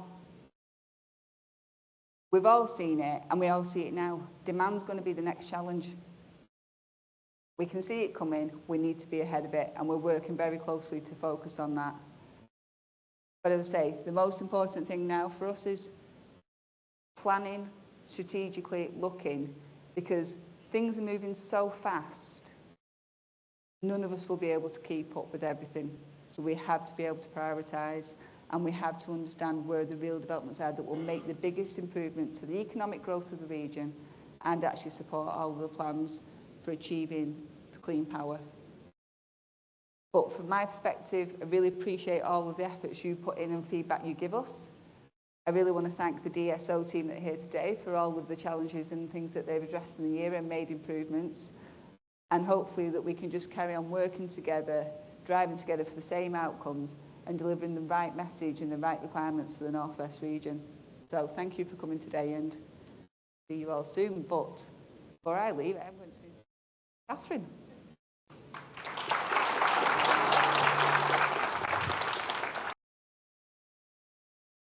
Hi. Great to be here, to be able to sort of meet so many of you that are interested in shaping or helping to shape our social DSO strategy. Look forward to speaking to some of you over the course of the day. So before I start, I'd like to set the scene with a simple image. And I'd like you to imagine the energy transition as a bus. And this bus is heading towards a cleaner, healthier, affordable future. Now, there's already some people on this bus. There's some people waiting at the stop. But there's loads of people, those that would benefit the most, way down there, and they're running to catch up.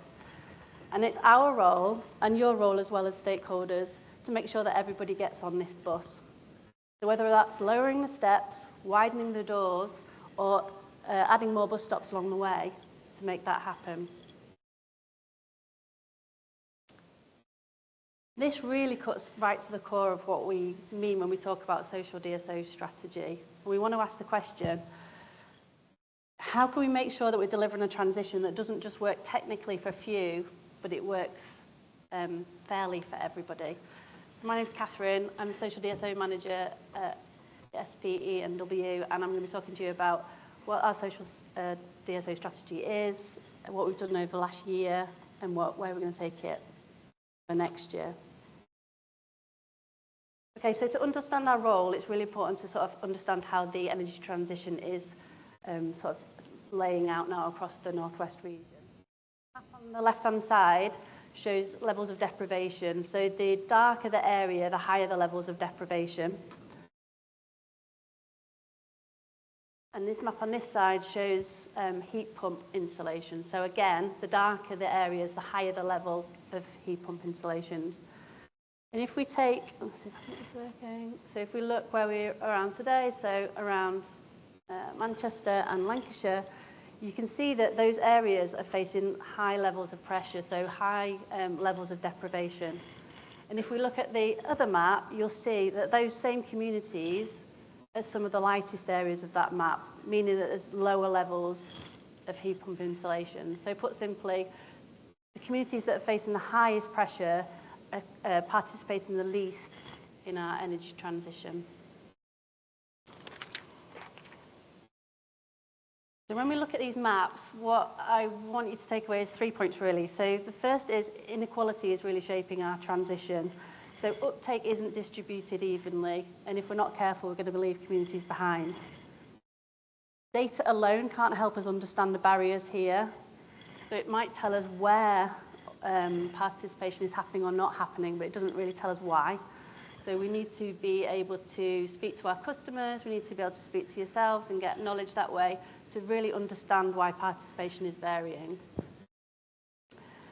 And lastly, it tells us that social DSO can fill a critical gap here. So if we can bring together data with the lived experience and social value thinking, we can start to come up with solutions that can help address this gap.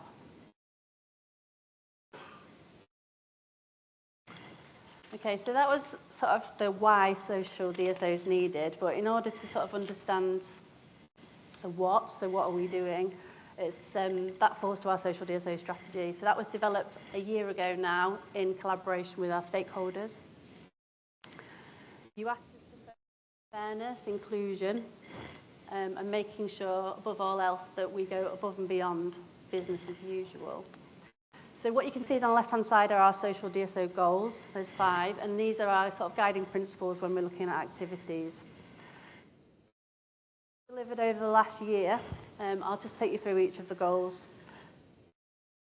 Goal 1, one of the key things that we've been doing is we've developed a enhanced social CBA or cost benefit analysis tool.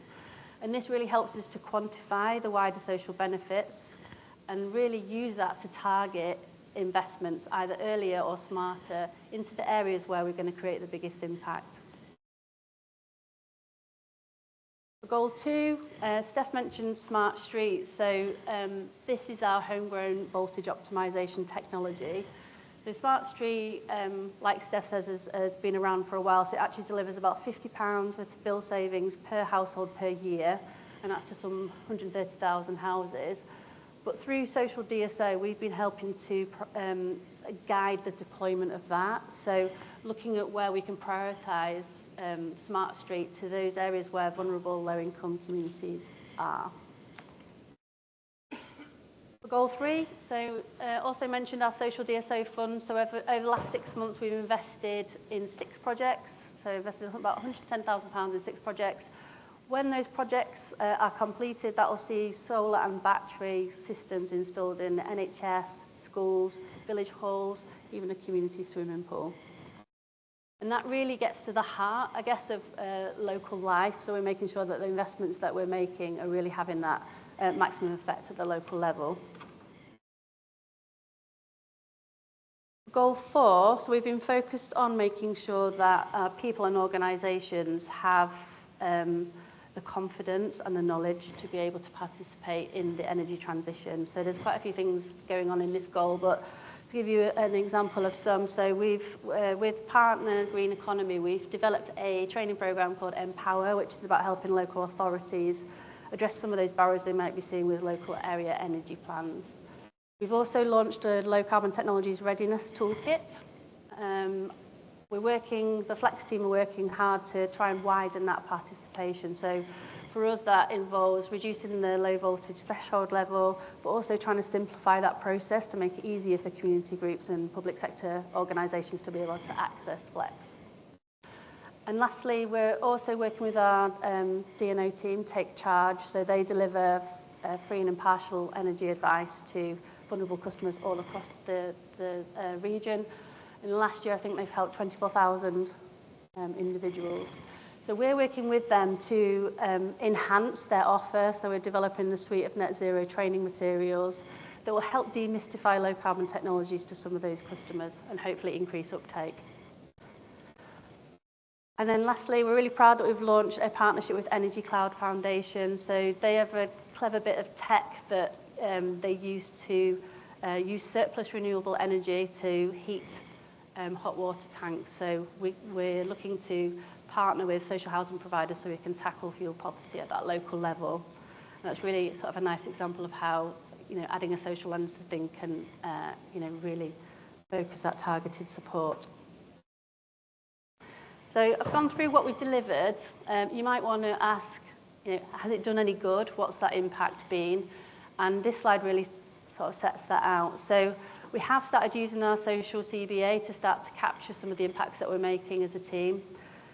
Probably just worth saying for those that might not be too familiar with CBAs, or cost benefit analysis. So traditionally, a CBA may have looked at technical or economic impacts of an investment. So for our industry, that might have been reinforcement costs or efficiency savings or carbon savings. But when we developed our social DSO strategy, you told us that you wanted us to go further. So you wanted us to measure fairness, inclusion, and wider social benefits. So as part of our social CBA, that's what we're doing. So what you can see there with the scorecard, that is the first 6 projects that have gone through the social DSO fund and the impacts that we're now starting to measure coming from that. It's also worth noting that the social CBA is based on modelling from the Treasury's Green Book, so it's robust and transparent. And really, this is just the start. So as we start to grow our social DSO initiatives, we expect the CBA to start to evolve, so it will look to take on different activities and different impacts as that occurs. Okay, so looking forward to the future. So what comes next for us? What are we doing next year? There's lots of activities that we've got planned. One thing to mention, as Steph talked about, was Smart Street Rural. So this is a big one for us. So how can we take that technology and innovation that's already doing great stuff across the region and test it in rural areas? So we'll be working with the team to identify those key areas, so rural sites, that we can test that technology. You mentioned a few times already today, but growing local capability and community power is like a big one for us. So obviously we have our social DSO fund. Our round 2 of that fund closes tomorrow, and then we'll be announcing round 3 later on in the year. But we're really keen to work with national and local players like GB Energy to strengthen what we're doing here in the Northwest. And we also want to build that capability and support our local authority partners as well. So that'll be about scaling the Empower programme that Lynn will talk to you about shortly. The last point is really around unlocking participation. So you'll hear more about what we're doing on the Flex side of things, but for example, 4 of the 6 projects that we're taking through the social DSO fund are actually in constraint management zones, which means that they're prime to be able to access some of the benefits of Flex. So I will be trying to take those community groups through that journey. And lastly, we're going to continue our work with Energy Cloud. If there's any social housing partners here that would be interested in working with us on that trial, then we'd be delighted to hear from you. But really looking forward to seeing how that trial unfolds over the next year.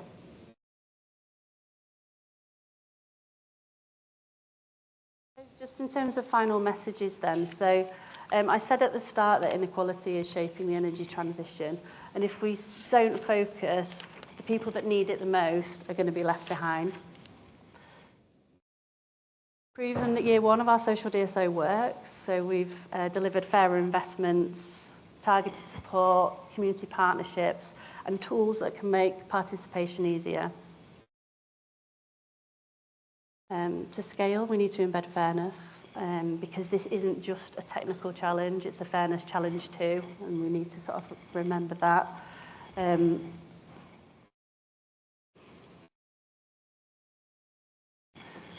lastly, so I started the presentation talking about a bus as the energy transition, and that was really just to sort of aid a reminder really that access isn't equal. And I think the question that we all want to really be asking ourselves is if we want to make this work, how can we work together to lower those barriers, to widen participation, and to make the transition accessible to everybody? Because I think if we can do that, we won't just deliver a transition, we'll deliver a fair one. That's it. Thank you, everyone.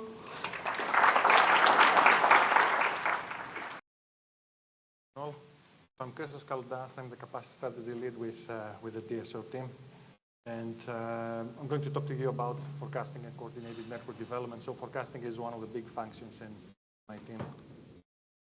So why do we need forecasting, right? Like all businesses, we need to forecast what's coming next so that we can plan. And in our case, as a DSO, we need to forecast things like electricity demand growth, penetration of distributed generation, battery storage, all technologies that change the load in the system. We need to do it to continue maintaining security of supply, right? So we need to make sure that capacity is available. Think, for example, that for the higher voltages in our network, if we are to go and reinforce the network and release capacity, the lead times are significant, right? So it takes time to, you order the equipment, then you do construction works and all that. So we need a forecast that tell us what's coming so that we can plan these things.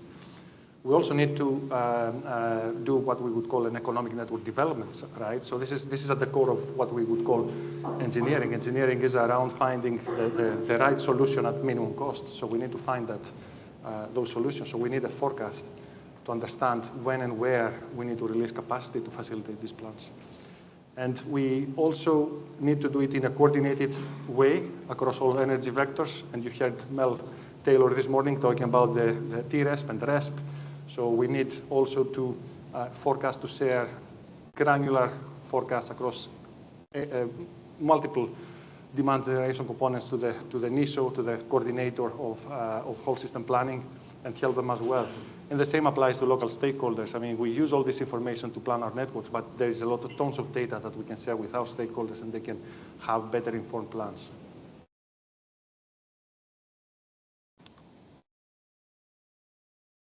So there's things that are happening, and we expect more of these things. And these are some of the technologies that are not a surprise, right? So electricity is expected to grow. There's different contributors to that. EVs, electrification of transport is a big area. You heard Stephanie talking about the buses, the electric buses, but EVs is a thing happening. 4 or 5 years ago, we had only 20,000 EVs. Now, as of early 2025, we had over 200,000 in the Northwest in our area, and we expect even more. So we already see an exponential growth. We might be thinking that, oh, it's happening slow, but the numbers are saying that it's happening. And for heat pumps, I mean, you heard Dan talking about the retrofit and the installations in Greater Manchester. Probably earlier this week, you've seen the future home standards where all new houses will have a heat pump and the photovoltaic. So these are also things happening. And we also see it in works that we do, even at domestic level, to facilitate heat pumps. District heat networks is another technology that comes also with heating, but again, it's predominantly some big fat heat pumps that are supplying big areas. When it comes to generation, we expect that photovoltaics will still be being the dominant technology.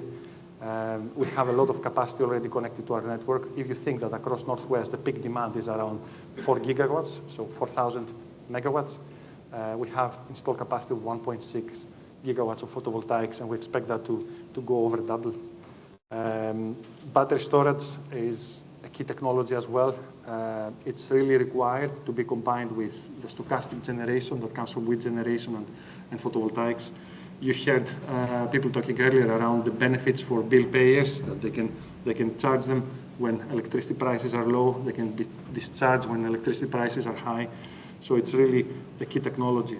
We have over 2 gigawatts of protected schemes. We expect a lot of capacity to be released by 2030, mid-2035, and even more beyond that. And you've also seen the graphs in Mel's slides.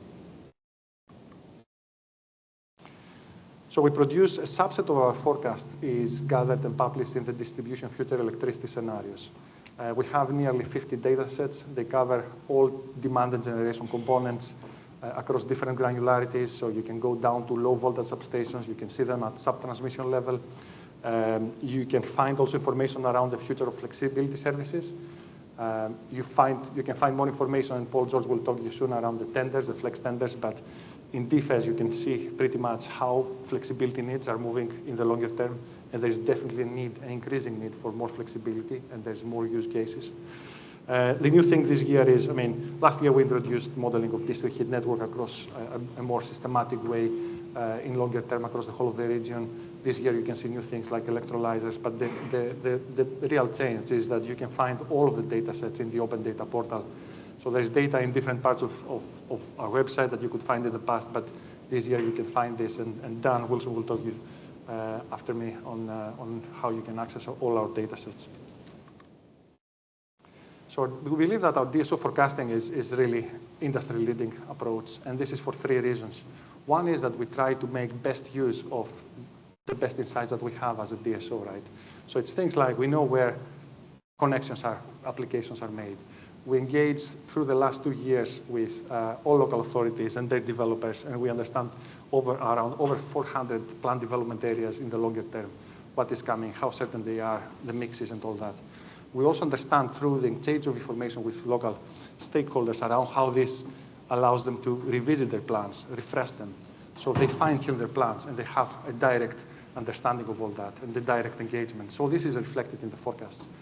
At the same time, we don't claim that we are best in doing everything. So things like sales of EVs, heat pumps, and other technologies, we try to work with best third parties that are also working with other trusted bodies to give us the best third-party data into that. And the third area is that we try to use enhanced models and approaches to do all that. So we have our Atlas methodology delivered 10 years ago and continuously enhanced, and through continuous innovation, we enhance that. So this is true bottom-up, time series, half-hourly through year, and this allows us to enhance how we do forecasting.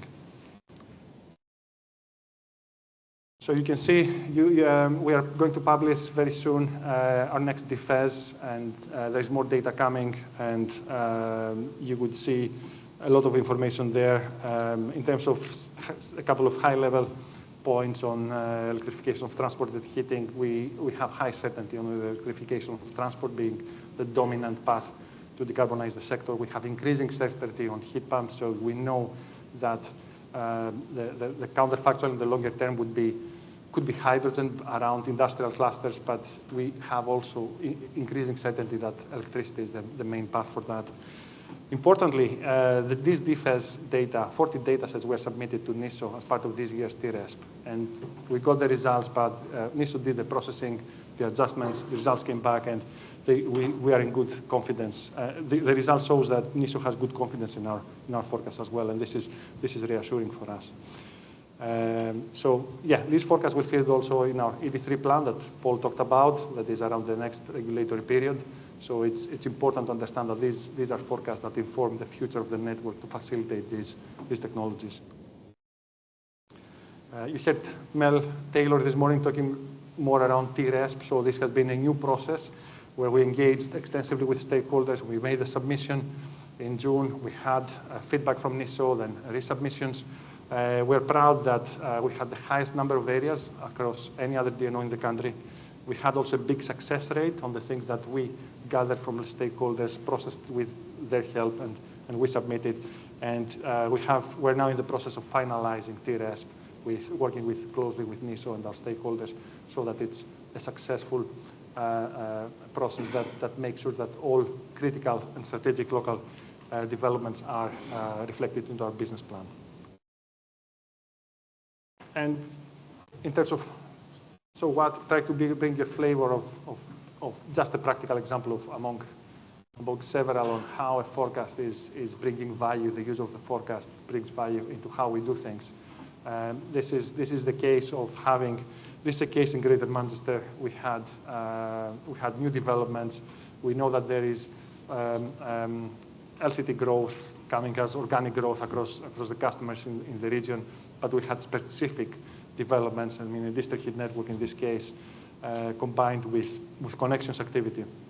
So if we didn't engage with stakeholders, if we didn't use these insights and try to understand the local potential for LCTs, we would just retrospectively respond to connection applications. What this would mean is that we would have to reinforce all the existing primaries in primary substations in a piecemeal fashion. So this means a lot of works, delays, and at higher cost.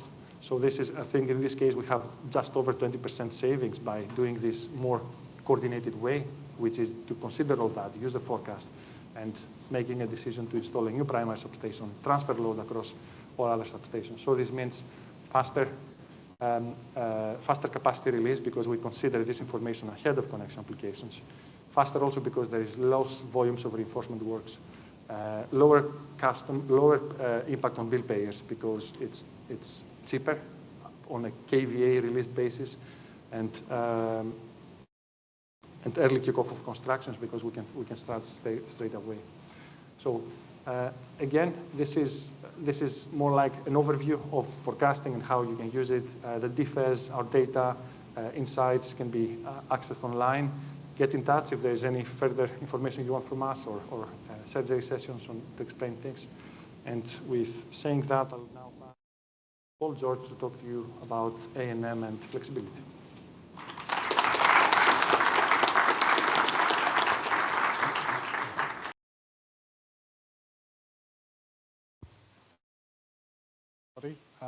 For those that don't know me, my name is Paul George. I'm the DSO commercial lead here at SP Electricity Northwest.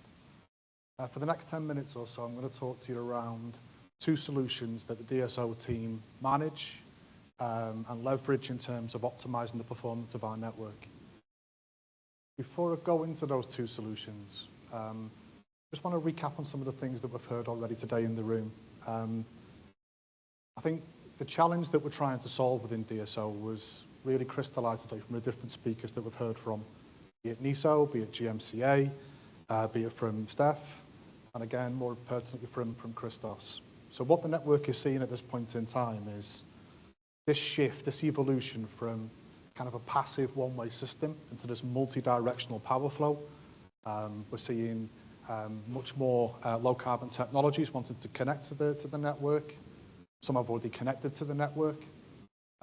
We're also seeing a big push and need for decarbonisation. We've heard that from GMCA and from NESO as well.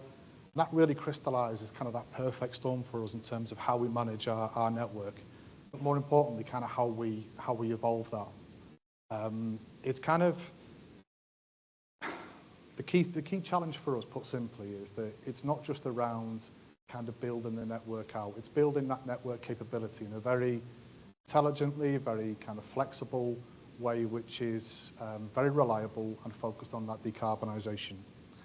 So the first detail I'm going to talk you through today is really talking to that kind of decarbonisation and that connections. One of the key strategic solutions that we're managing at the moment is our active network management system. Which is basically cutting-edge technology that controls and monitors and really gives us greater scale of integrating renewable technologies onto our network. It delivers faster and more cost-effective connections to the network, and I'm going to bring that statement to life in a little while with some statistics for you. In essence, our A&M system carries out network modeling activities in real time. So it's constantly looking at how we can utilize flexible network assets, how we can leverage flexible connections, and more importantly, how it can interact with flexibility services that we procure from third-party assets. Put simply, the active network management system will unlock additional capacity on our network without the need for additional reinforcement costs. It will constantly scan continuously across the network and look at ways of detecting constraints. It will then subsequently solve those constraints, but it will look at times of stress in terms of peak use and or abnormal network loads as well.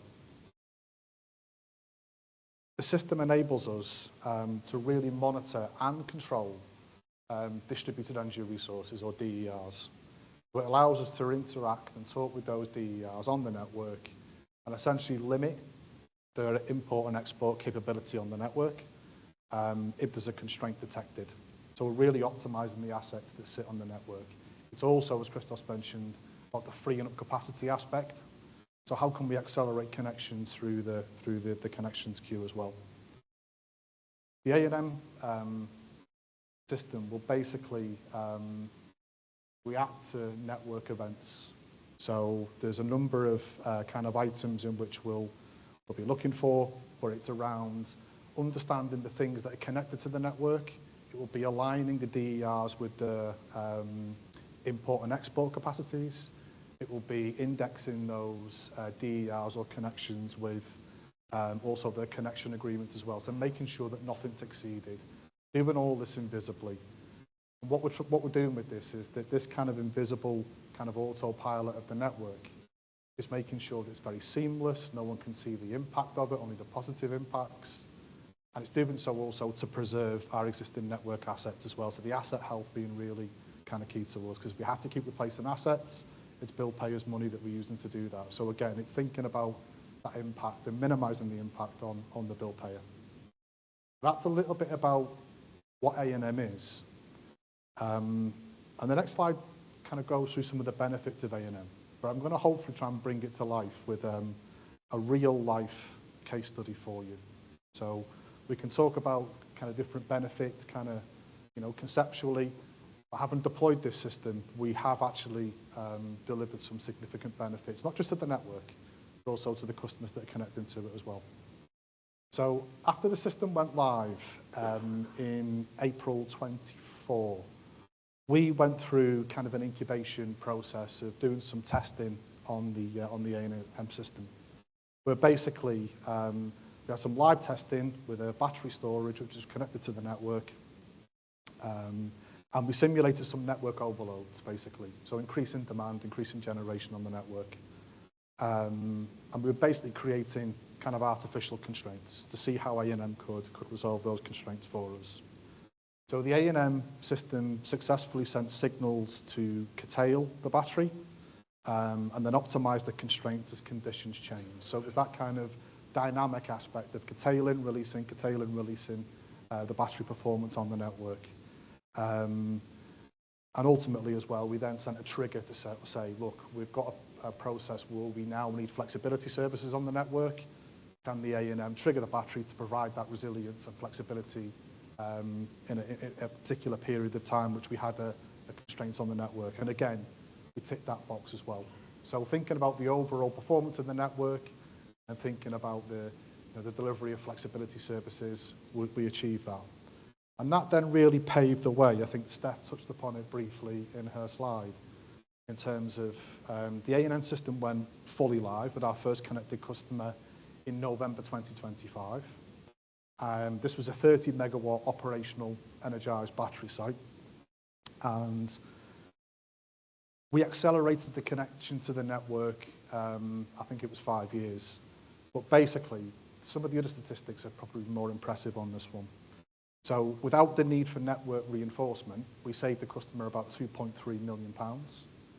And then since going live, the first A&M connection has been curtailed less than 1%. I think it's 0.6%, which is pretty impressive, because if you use a reference point of the kind of the conventional counterfactual, which will be if that customer took a flexible connection, it would have been curtailed about 29%.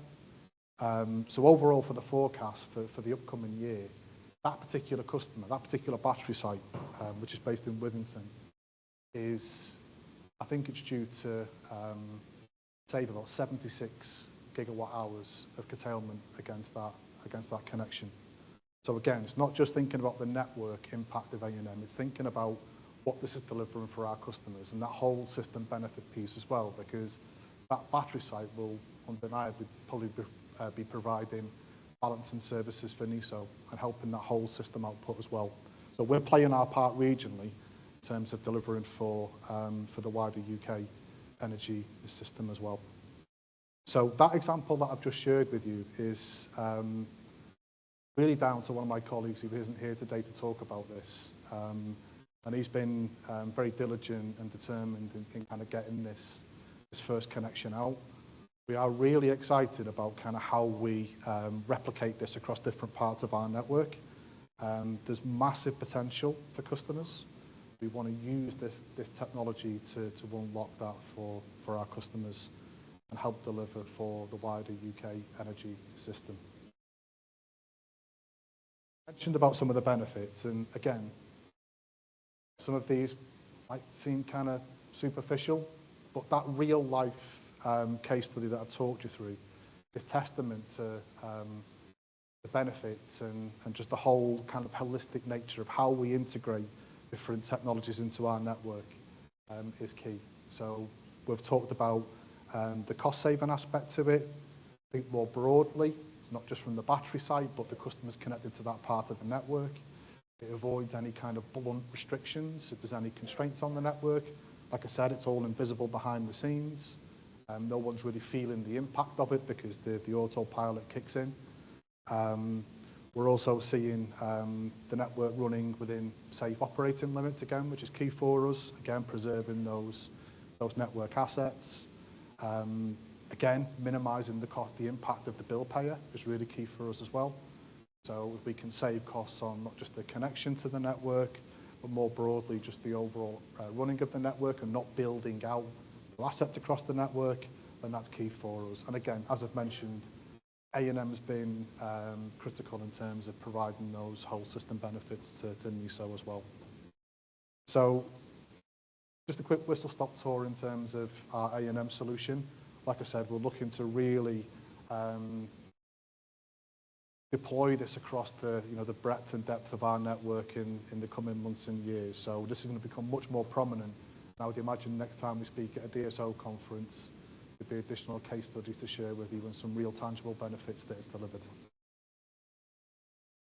Second solution that I mentioned, so if A&M is the strategic solution to what we deliver, our flexibility services is more the tactical bit.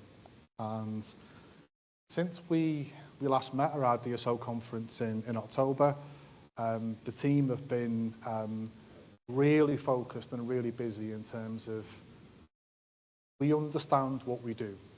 And I think it's more about making sure that our stakeholders and customers understand what we do, and more importantly, the benefits to them. So we've been really focused on engagement.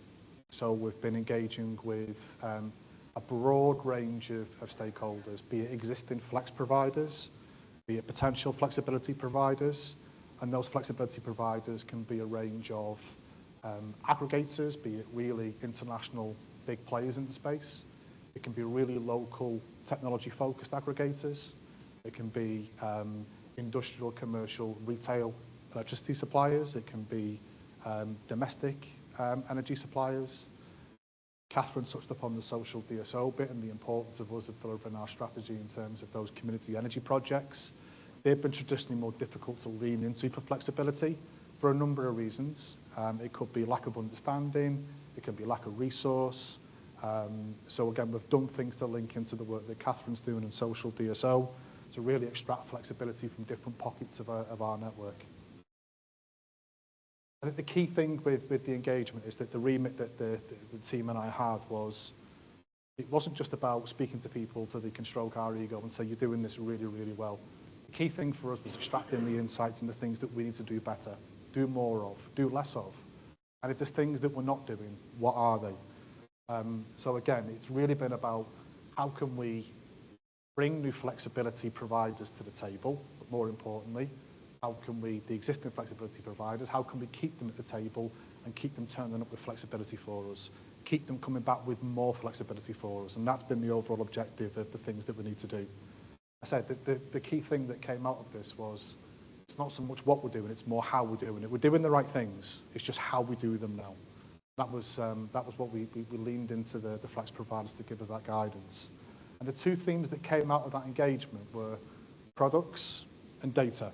So the products we're putting out in the market and the processes that surround those products and data.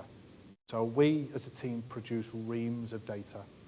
And the key thing for us is making sure that we understand it in the business, we create that data, is making sure that our customers and stakeholders, we simplify it for them and they can make really good use of that particular data.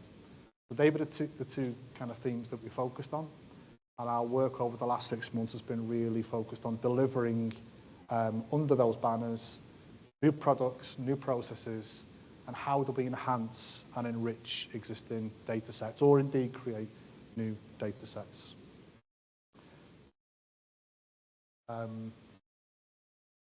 Obviously months of the year. We have always been looking at ways in which we can increase flexibility services, tender participation. So how can we get more people into our tenders? And one of the things that we uncovered was that a lot of the flex providers, again, there's a different profile of flex provider. They enjoy the long-term certainty. They enjoy that long-term aspect of us putting requirements out to the end of our ED3 period. So 31st of March 2028. They like that certainty.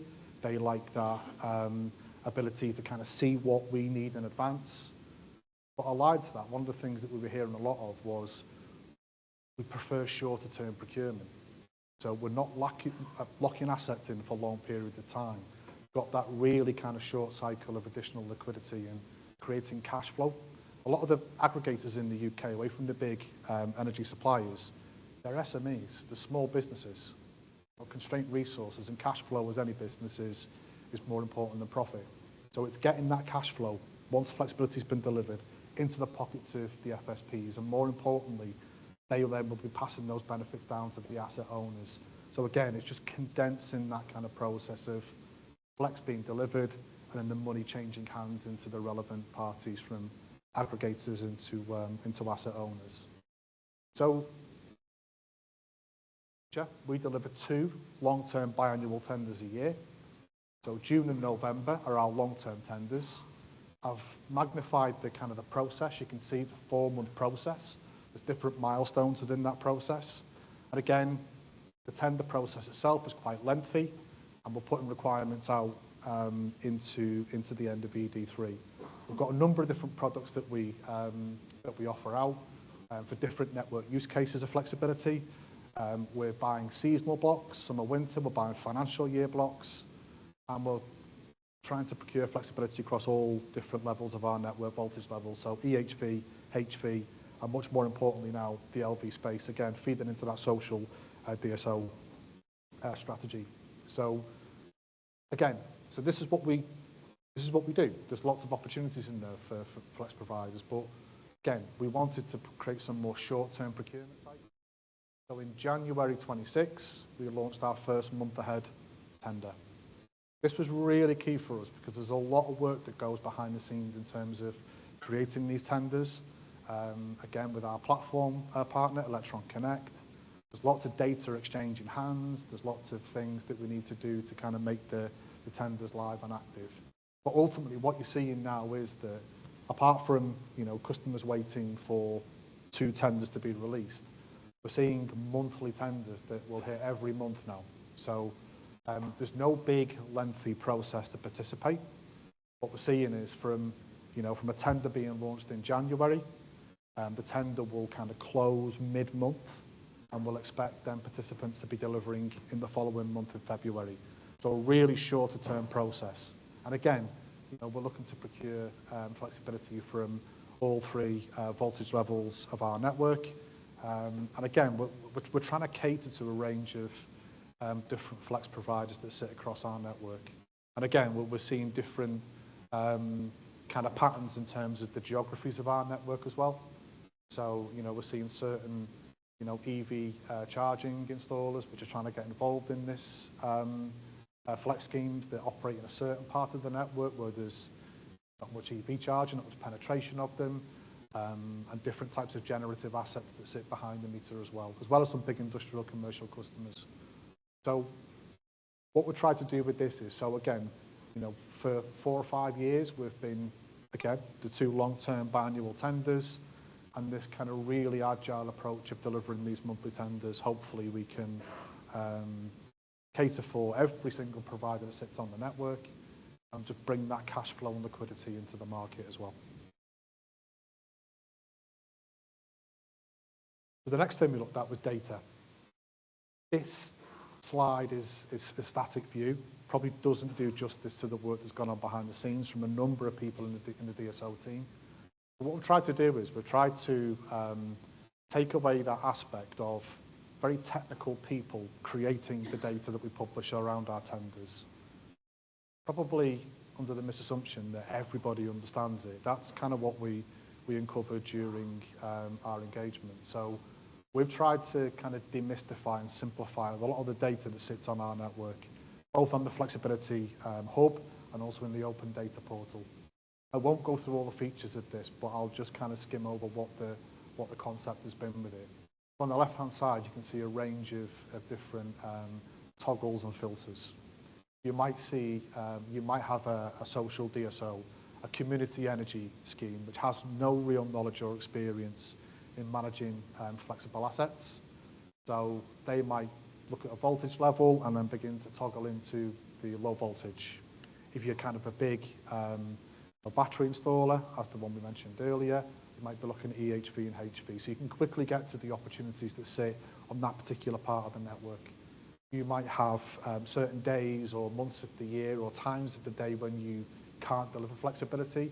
So again, you've got the ability to kind of really filter into and hone in on what can I do, what can my asset do, and what are the opportunities that are aligned with that. Again, you've got the ceiling price. So again, we put a ceiling price out for our flex constraint management zones. So again, you could be thinking, well, actually, I need to clear this price, or where do I get the most bang for my buck, particularly those kind of planned assets.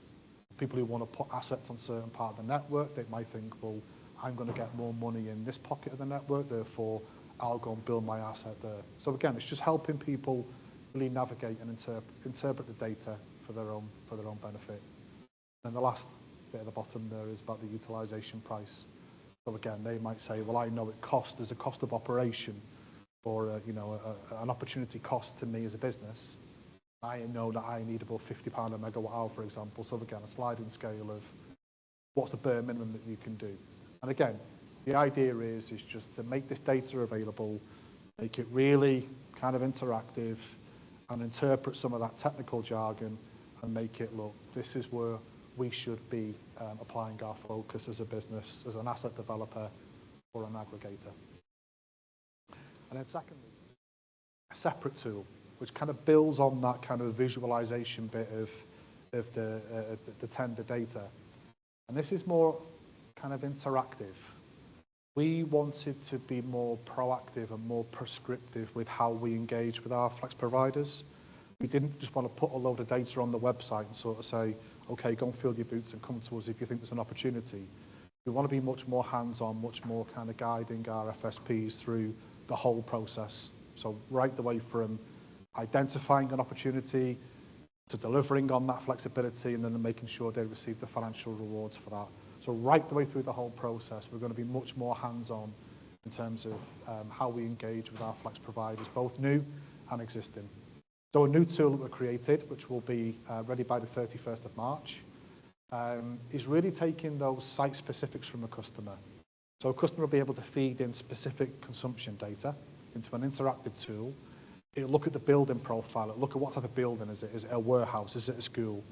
It'll kind of reference that against a bank of data which we have, which will look at just range of different building profiles. So what's the typical profile for this type of building?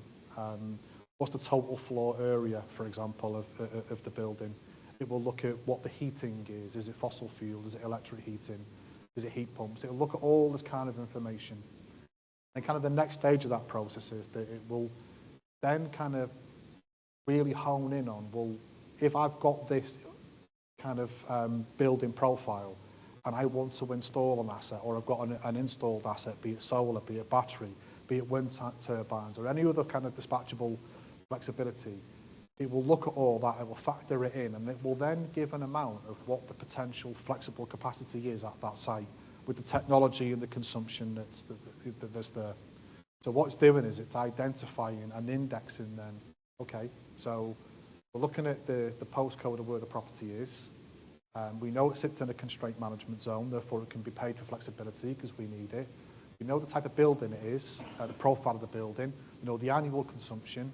We know what renewable generation or technologies are installed or going to be installed.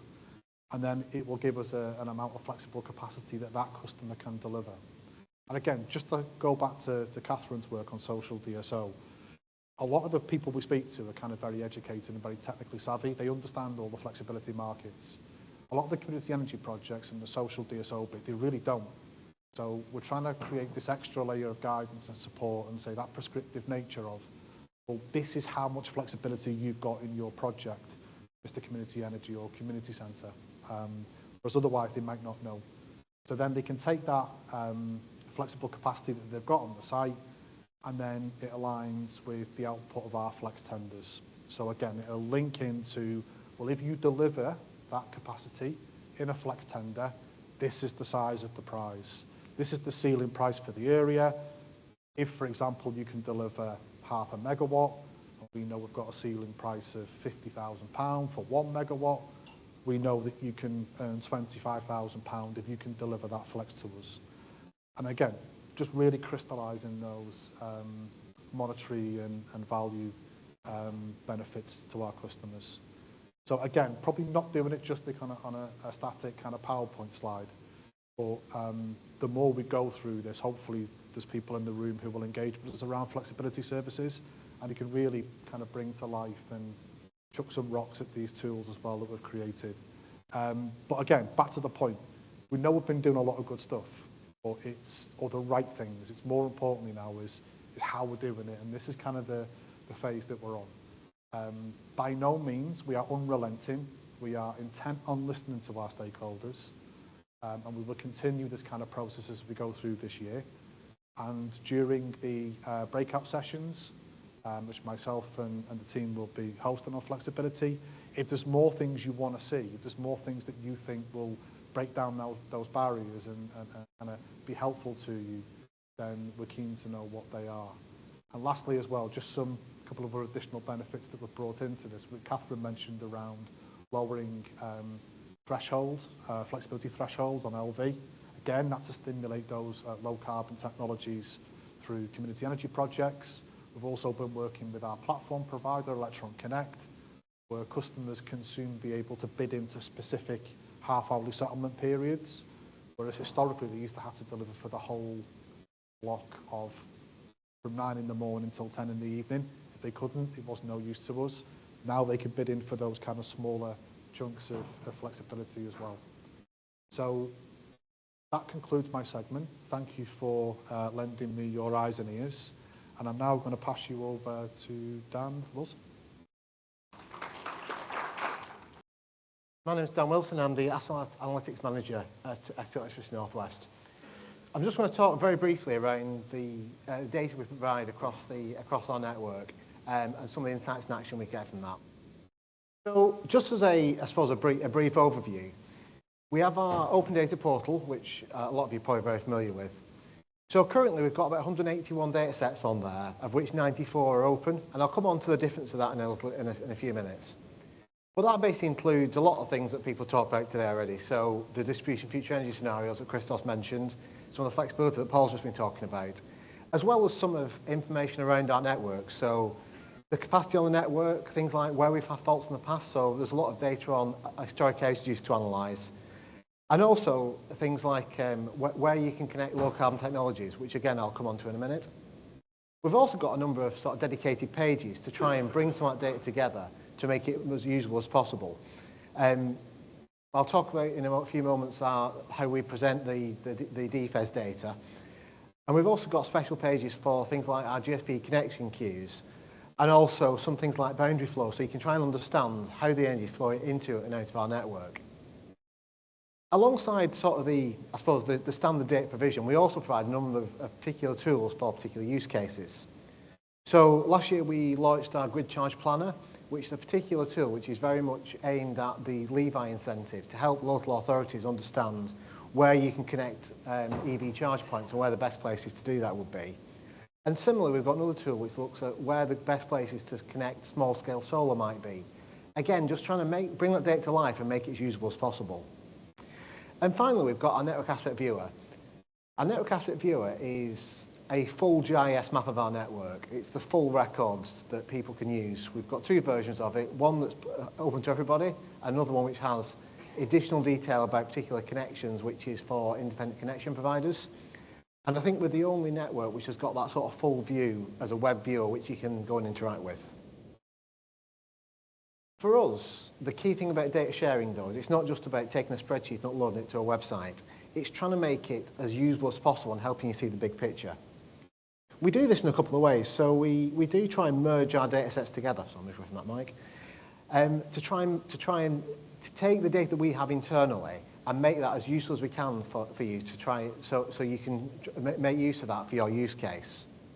And examples of that are things like the way in which we sort of recut and recast things like our network development plan or our capacity heat maps, where we sort of take the data we have from various places and bring it together. In a similar way, we also have some dedicated pages.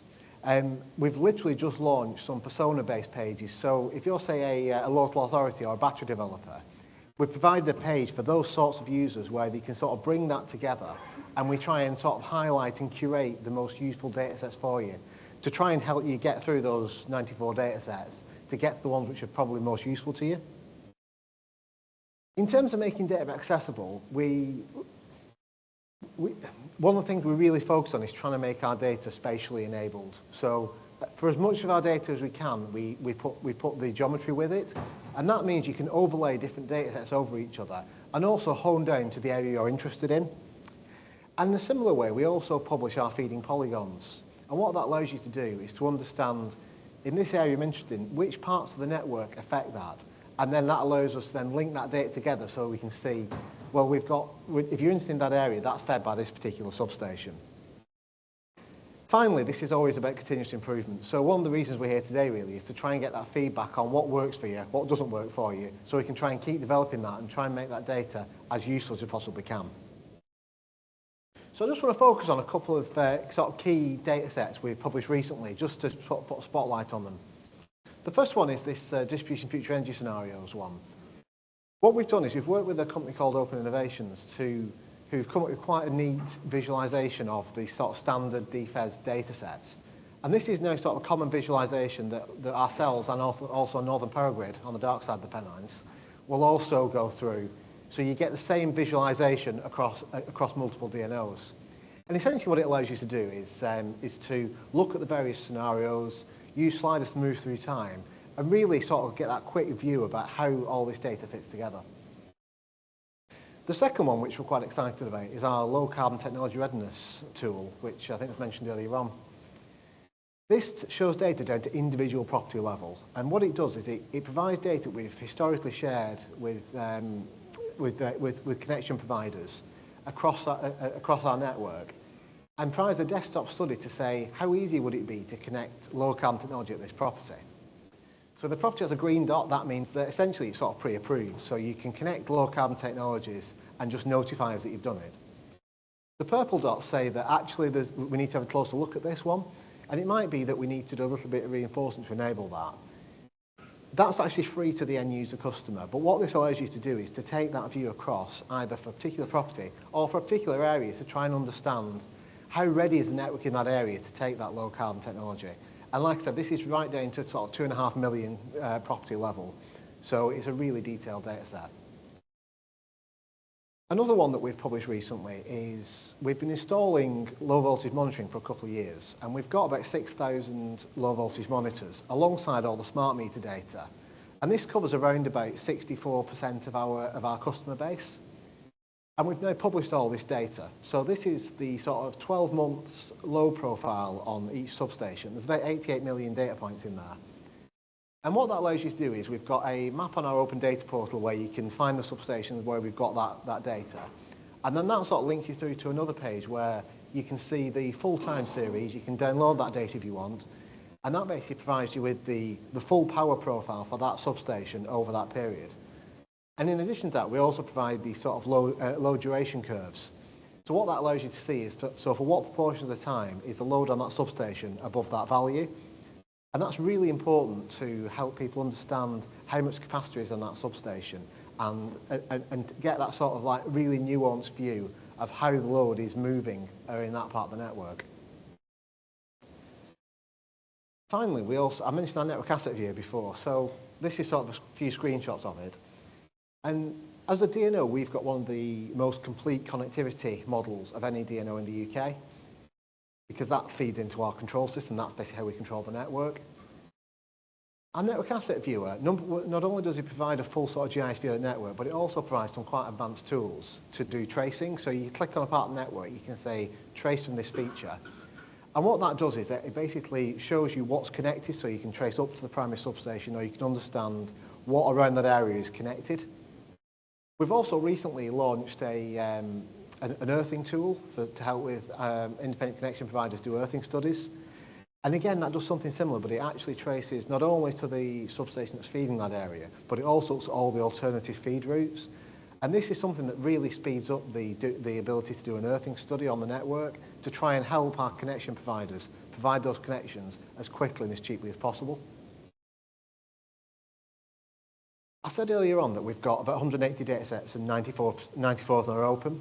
Now, we've always tried to share as much data as we possibly can, but there are reasons, for particularly national security reasons, why there's some data sets we can't make publicly available, but we know that data is really useful to stakeholders. So what we've started doing is looking towards what we call shared data sets. So these are data sets that we can provide to particular users or particular types of stakeholder, where we can provide data that can't be then shared onwards, but we can provide data that we can't put on sort of for public consumption. And a good example of that is trying to provide our entire cable network to local authorities, so you can really understand where the cables are in that particular area. And that's something we've just started publishing now, something we're really working on as we go forwards. So finally, we've got a table this afternoon. Obviously, feel free to come and find us during the breaks. But we're really interested to know what data you're using, how you're using it, and what we can be doing better. Because really what we're trying to do here is to support all our stakeholders as best we can. Thank you very much. I'm Lynn to talk about how we support local authorities. Oh, she's over this now.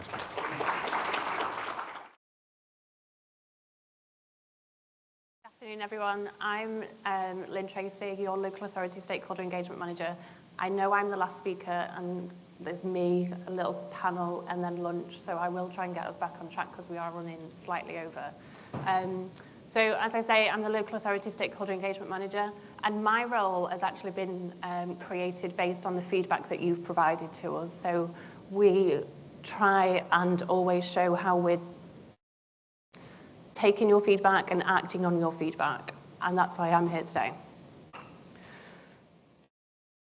Today, I'm just going to talk you through the support that our DSO offers to local authorities.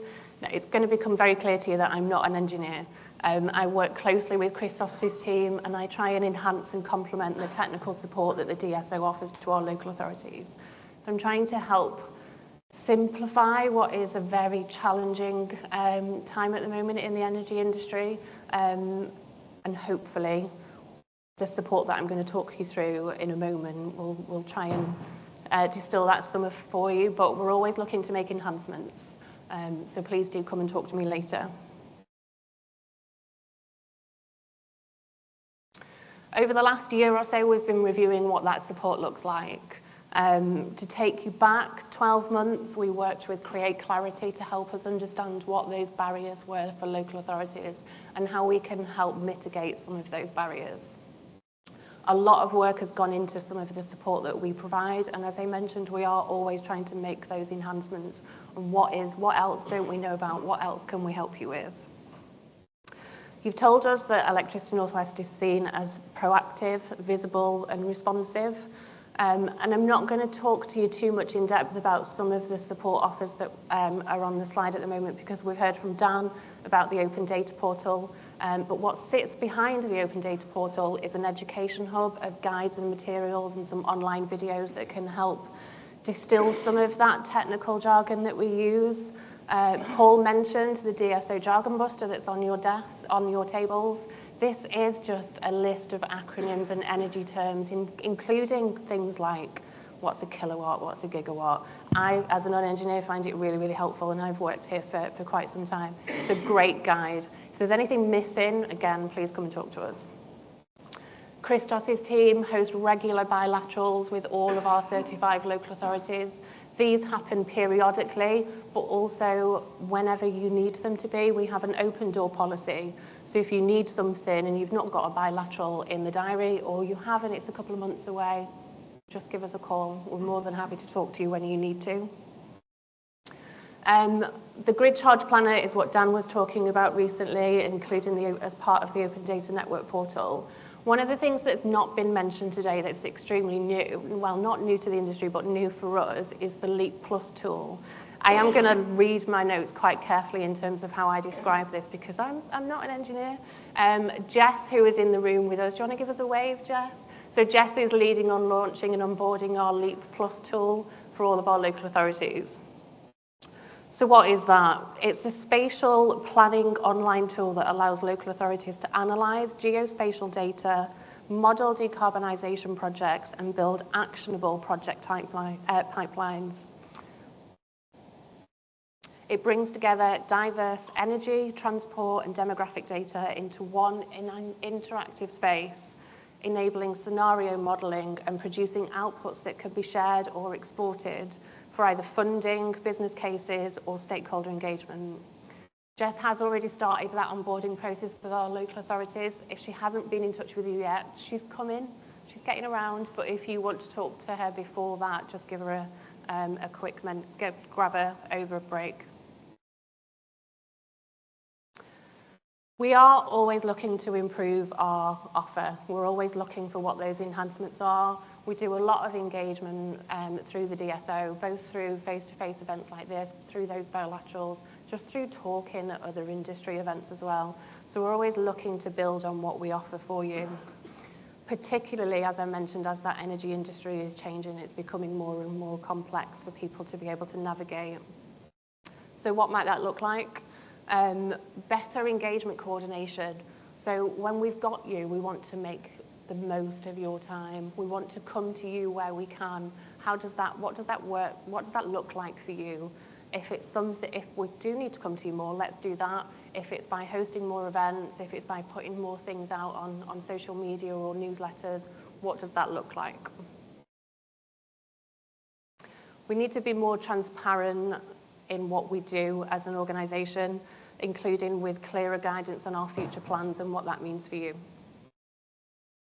And where I come in, we need to continue to provide that non-technical support that can help empower local authorities who are still building their confidence around the energy industry and what it is that they need to do in terms of local area energy planning. So the assistance will strengthen that ability to help you develop local area energy plans, ensuring that you play an active role in shaping the area's regional energy future. Why are local area energy plans so important? So LEAPS is the acronym for that. They are a key enabler of regional decarbonisation and clean growth ambitions, and they help local authorities to pinpoint the most effective investment opportunities, to help coordinate action and to ensure that local planning supports wider net zero goals. Some of the, as part of the review, some of the other things that we might be considering in the next couple of months are enhancing our understanding of energy systems and data. So really digging down into what all of the technical jargon means, probably demystifying and this isn't an English word, but de-engineering some of those engineering documents that are available on the website. If we can't understand them as non-engineers, how can we expect our stakeholders who aren't engineers to also understand them? We want to improve collaboration with our partners. both with local authority partners and other partners across the region to help understand what it is that you need. We are experts in the energy industry, but we're not actually experts in what you want from us. So we need to collaborate and talk to you more to be able to understand that. And we need to help by strengthening senior level engagement.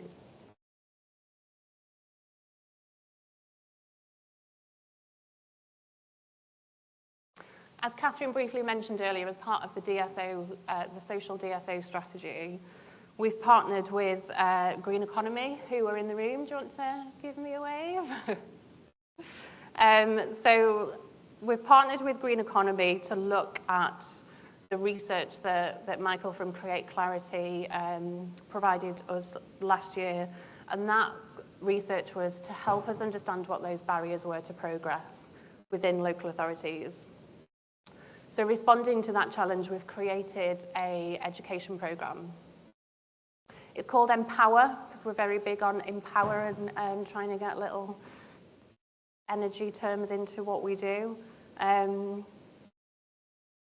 program is specifically designed to help accelerate local area energy planning.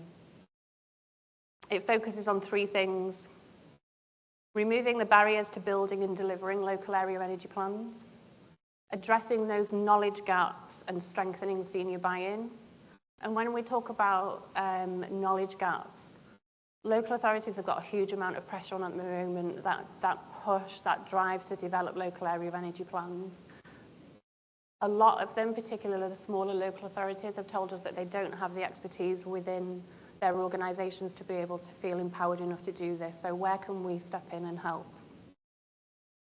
And it's providing support at different levels, depending on the local authority's different maturity. The pilot is now completed only a couple of weeks ago, and we're currently reviewing all of the feedback and what the recommendations in terms of how we take this forward to support all of our local authorities across the Northwest. We're also in conversation with the Northwest Net Zero Hub to ensure that we're aligned and that we collaborate on the offerings that they have for local authorities. So how do we link into the Ready for Rest programme?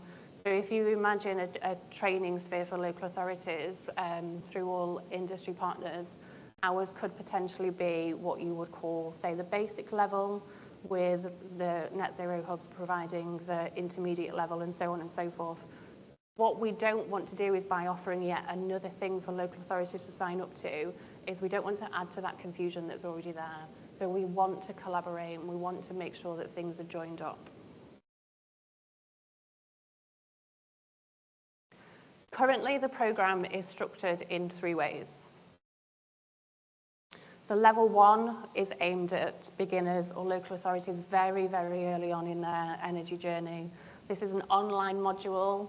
It's only an hour and a half. It covers basics, things like what an energy network is, what is a DSO in simple terms, and what can a DSO do to support you.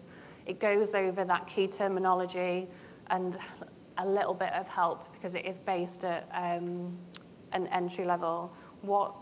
How do you interpret that data to get the most out of it? So we're addressing knowledge gaps here. We're addressing senior barriers, senior buy-ins through case studies and data insights. Level 2 and 3 are currently, or they were, a full-day face-to-face training programme. I'm already thinking, based on feedback and responding to feedback that we've had from people already over various different ways, that time is precious. We're all really time poor right now. So although we feel, and from the feedback that we've had so far, that this is a really important thing for local authorities, how do we make it better? How do we make use of your time? So level 2, this is for local authorities starting out or developing a local area energy plan. So the outcomes you can expect would be how to create a local area energy plan template.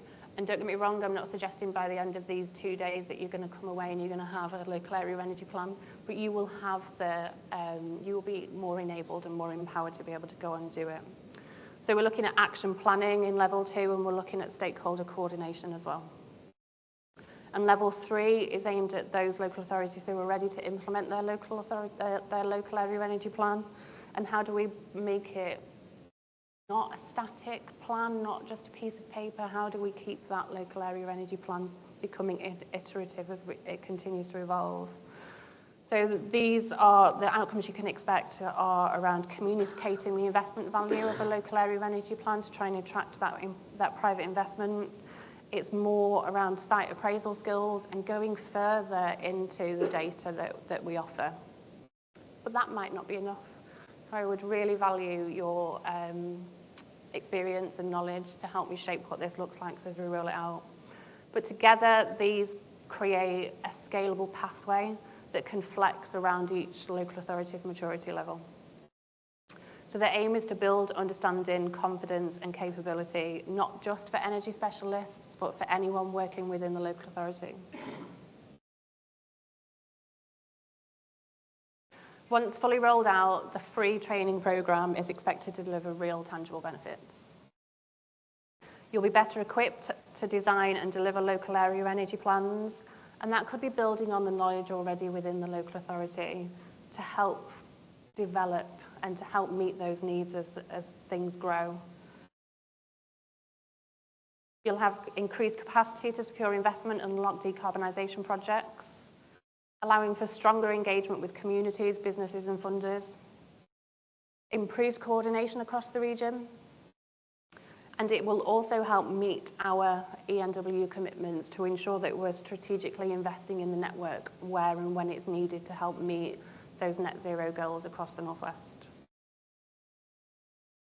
Now you might look at this slide and say, oh, she's only showing me the positive feedback, but honestly, hand on heart, that is all I've had today. We're still doing those interviews this week, but I don't believe there's been any negative comments so far. There's been lots of real good suggestions in terms of how we improve things, both on the data side, so we'll be picking up with Dan and the team, on the side where Christos and his team gather all that technical information and help us forecast, but equally just in terms of how we do stakeholder engagement and how we better communicate with you. We are open and transparent, so when that feedback report is done, we will be publishing it on the website so you can see all of the good and all of the recommendations, but most importantly, what we're doing about it going forward. And finally, I just want to leave you with a few questions. So I'd really value your thoughts in terms of would this work within your local authority? Mentioning the 2 full face-to-face workshops for the pilot. I appreciate this isn't going to work long-term as BAU, so how do we adapt that to make it work better for you? There's also been suggestions about adapting this course and rolling it out to community and local energy projects, so helping them understand the energy industry as well. So is that something that our stakeholders would support? And finally, what more can we do to help you with your local area energy plans? I am hosting a table later on in the breakout session if you've not already signed up to it, or you can grab myself or the team from Green Economy, and even Jess has unfortunately been dragged into helping me with this programme in addition to the Leap Plus platform. So there's plenty of us around for you to talk to. Thank you for your time.